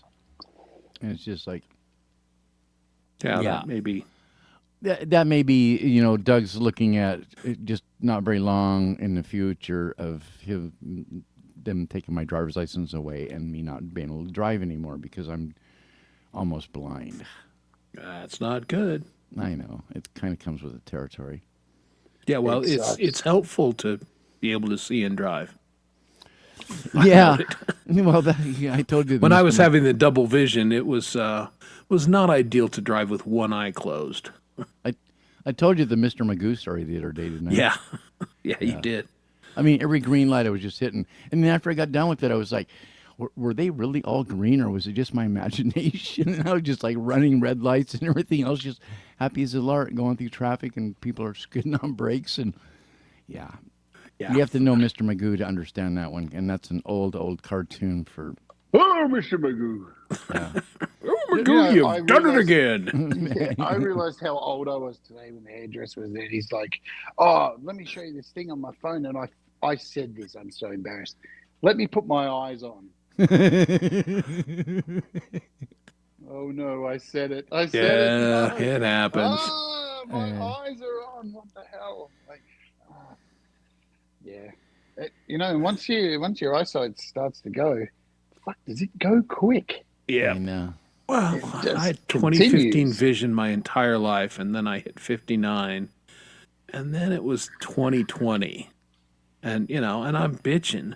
Everybody's like, "Fuck, you got 20/20 vision. Fuck off." Well, by the time I was 61, yeah, it wasn't anywhere near 20/20, and and of course now I've got cataracts starting, so I'll have to have that done in the next year to 2 years. Yeah, I used to have fantastic eyesight too, and then my 40s hit, and in my mid 40s, I was at work, and I remember getting a call, and it was a doctor wanting to know some information on this new drug, and I went to grab the package insert, and I couldn't read it. And it was like, okay, this is a wake up call. I had to get my tech to help read the thing to me, and she couldn't. She's like stumbling through these big words, and I'm having to help her through it. And it's like, okay, well, I'll get back to you in a few minutes. I gotta do research on this a little bit, and then so then I'm having my tech read it to me, and next thing you know, it's like I kind of get it. But then after that, it's like I gotta get my eyes checked and so I end up getting some glasses, and when I did, and I probably was about 45 at the time, I remember walking out of the office and putting them on for the first time, and it was like, oh my God, the world is like three-dimensional. It's like, it was just like so clear, and I had been missing so much for so long, and it was just like the frog in the boiling water thing. I didn't even know how bad it was getting until suddenly I wore could see. glasses. I wore glasses long before I didn't need them. Before I needed them, I had a girlfriend who thought I looked hot in glasses, so I just got plain lenses and wore them all the time. Sure. And then when I would put them on, and then things started getting blurry, I was like, "Have I like goaded this into existence?" So the transition though it was so much easier, right? Because I was already wearing glasses all the time anyway, and I think I used to wear them more so just because the world is full of cruel pieces of shit, and I felt like it's weird. The things you hide behind to feel a little bit more protected. Yeah. And I found when I used to, coming out as trans or whatever, I used to put on glasses and I blended in a little bit more. I felt like I never caught the same amount of nonsense from the general public. So yeah, when I needed them, and now that I actually need them, I fucking curse the day every day. Yeah. I know. Where are they? I can't find them, and I'm blind, so I can't see them. How does that work? I'm the only one in my family that didn't wear glasses until, again, I was in my early 60s. But and actually, that's not true because I always had like magnifiers, reading glasses just for when my eyes would get tired, or like if I was doing drawings, I would put those on and then an optivisor because I'm doing these little teeny detail bits, Sure. and that helped me see. But I didn't. I didn't need them per se, it just helped me do that work. But now, yeah, close up, I got to have the readers. Yeah. And I need Far some away, things for I'm good. distance. But again, 2 more years or a year and a half or so, and I'll get my cataracts done, and they'll put the lenses in, and then I won't need glasses anymore. There's times when it's like I won't have my glasses, and I'm trying to handle things for the moment without my glasses, and it's like I'm trying to read something, and it's like I actually have to get the. It's like I'm trying to find the distance where I can actually see it, Yeah, and it's that's always fun. yeah. I mean, there's been time, and I don't know why I'm doing this because I can't see shit when it's like up there that close, but I don't know. It's a weird thing getting further back, That's what really. I think I frustrates- screwed my eyes. I think I accelerated it because I was bedridden for quite a few years when I was going through ITP and all that nonsense. Oh, And I didn't want to live. Like, I've talked about this on my channel. Yeah, I was convincing myself that this sucks. I don't actually want to be here. I'm just going to do drugs and just fuck myself up till I hopefully pass away. That's the mindset I got to, which happens when you're ill, right? And I spent a lot of time in bed making music on an iPad, staring at the iPad for hours and hours and hours on end. So much so, I have burnt into my fingers because of the holding it. The heat actually has burnt these marks into my fingers. oh, really? That's when you know you've been. That's holding on hardcore. Yeah. That's too long. yeah. But I didn't realize, right? Because I was messed out of my head, sitting there just focusing on making music all the time. Because it was like I convinced myself into this world of there's nothing to live for. Just keep making music to leave some kind of legacy. And that's all I did. Music. And I produced a lot of great music, but yeah, I've got they're literal burn marks into my flesh from the heat of the iPad. Wow. So That's get pretty a hard. stand. Yeah, the moral of this story: meth is fine. You just get a stand. Meth's not the problem. Moral of the story. Get a stand. Yeah, yeah. Keep Get an taking iPad meth, stand. kids. Keep taking as much meth as you can. Yeah. Mix it with everything else you can. Oh, And, yeah. Maybe that's not the message, but No. Don't do that, folks. Don't do it. If you're watching, if you're a child out there with a future ahead of you, don't do that. don't do that. No. Don't be me. I'll tell you, lastly, because you're probably going to close this soon. Yep. In saying that, you know what's a beautiful thing? Being able to claw back out of that. Yes. Because that's the thing, right? A lot of people, it's not easy, but it is really possible to do it. You've just got to decide to just change everything.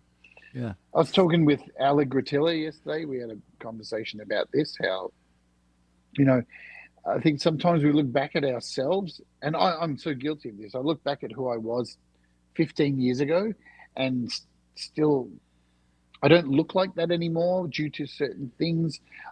And it hurts. And the reason I did YouTube was to try and get on camera and start to actually like how I looked again. And it's made, and I think I'm finally at that point now where I'm going to let go of all my old photos of what I used to look like, because I'm still holding on to them, but with my website. And tomorrow I'm taking my entire website down and I'm building a new website from scratch, simplifying the whole thing and using only photos of me from now. And I think that's a really good thing to do, and maybe let the past fucking That's finally healthy. die. Yeah. The past exists, and it's fine to acknowledge that. But yeah, far too many people live in the past and they never claw out of it. And the past is the past. You're in the Shoulda, here woulda, and coulda. now. Well, and the thing about it is everybody has different coping skills, and so, I mean, what works for somebody won't work for somebody else, and so we all have to Absolutely. find our own path on what we need to do to be okay. And I mean, it's a balance of a lot of things. Life is in general, and so.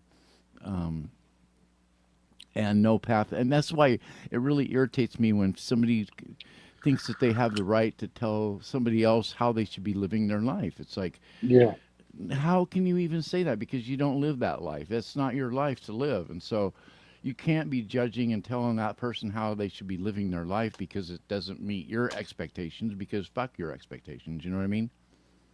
That's what Well, The I do. majority of people who do that, who tell I know, people how that's- to live their lives, they're living shit lives. They hate their own life. That's why they're doing it, right?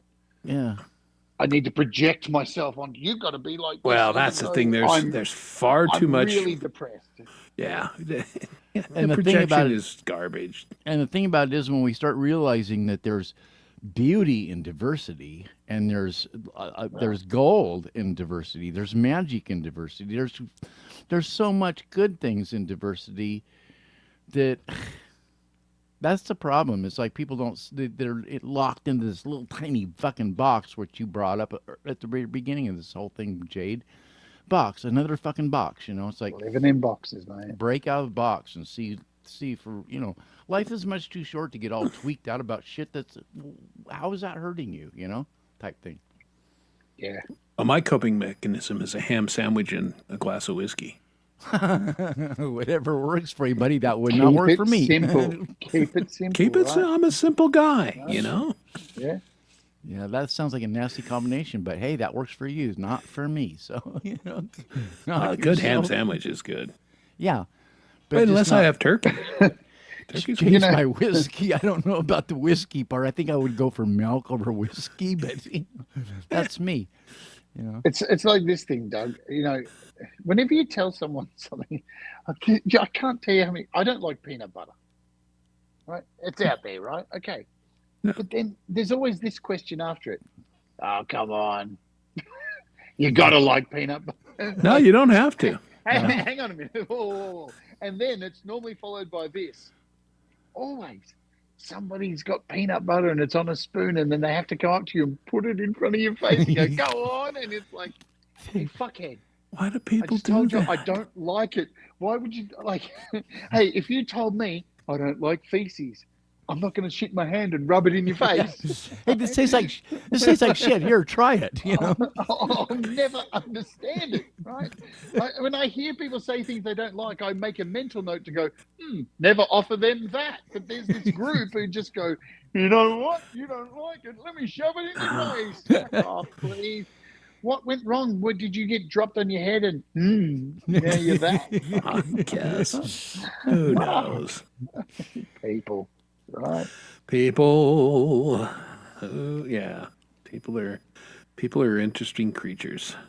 They sure are. What would we do without them? Yeah. Well, not there'd be Wouldn't no more exist, people. would we?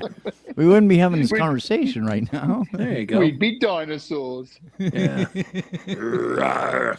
Sometimes I already feel like that's what I am, Oh, well, that's well. You gotta understand the joke. This channel, which nobody can see, is our Domini's StreamYard thing is the Dino Squad. Because, somebody, when we were getting into this, somebody just, you guys are just a bunch of old dinosaur rockers. It's like, yeah? And? Their Hello? point would be what? Born in 62. I mean, 70s and 80s music. Yeah. Dinosaur rocker. So, yeah. I'm not even going to talk about when I was born. God. Yeah. Dinosaur rockers, baby. I'm good with that. I'd be happy if it was the 60s. Some things yes, some things no. Well, we covered creativity and we covered dinosaurs. There's nothing else to talk about. Nah. But we didn't cover dinosaurs playing football. So I mean, No, but you know what? I'll be here next week. Yes. Put that on the list. Let's start with that. I'm writing it down right now.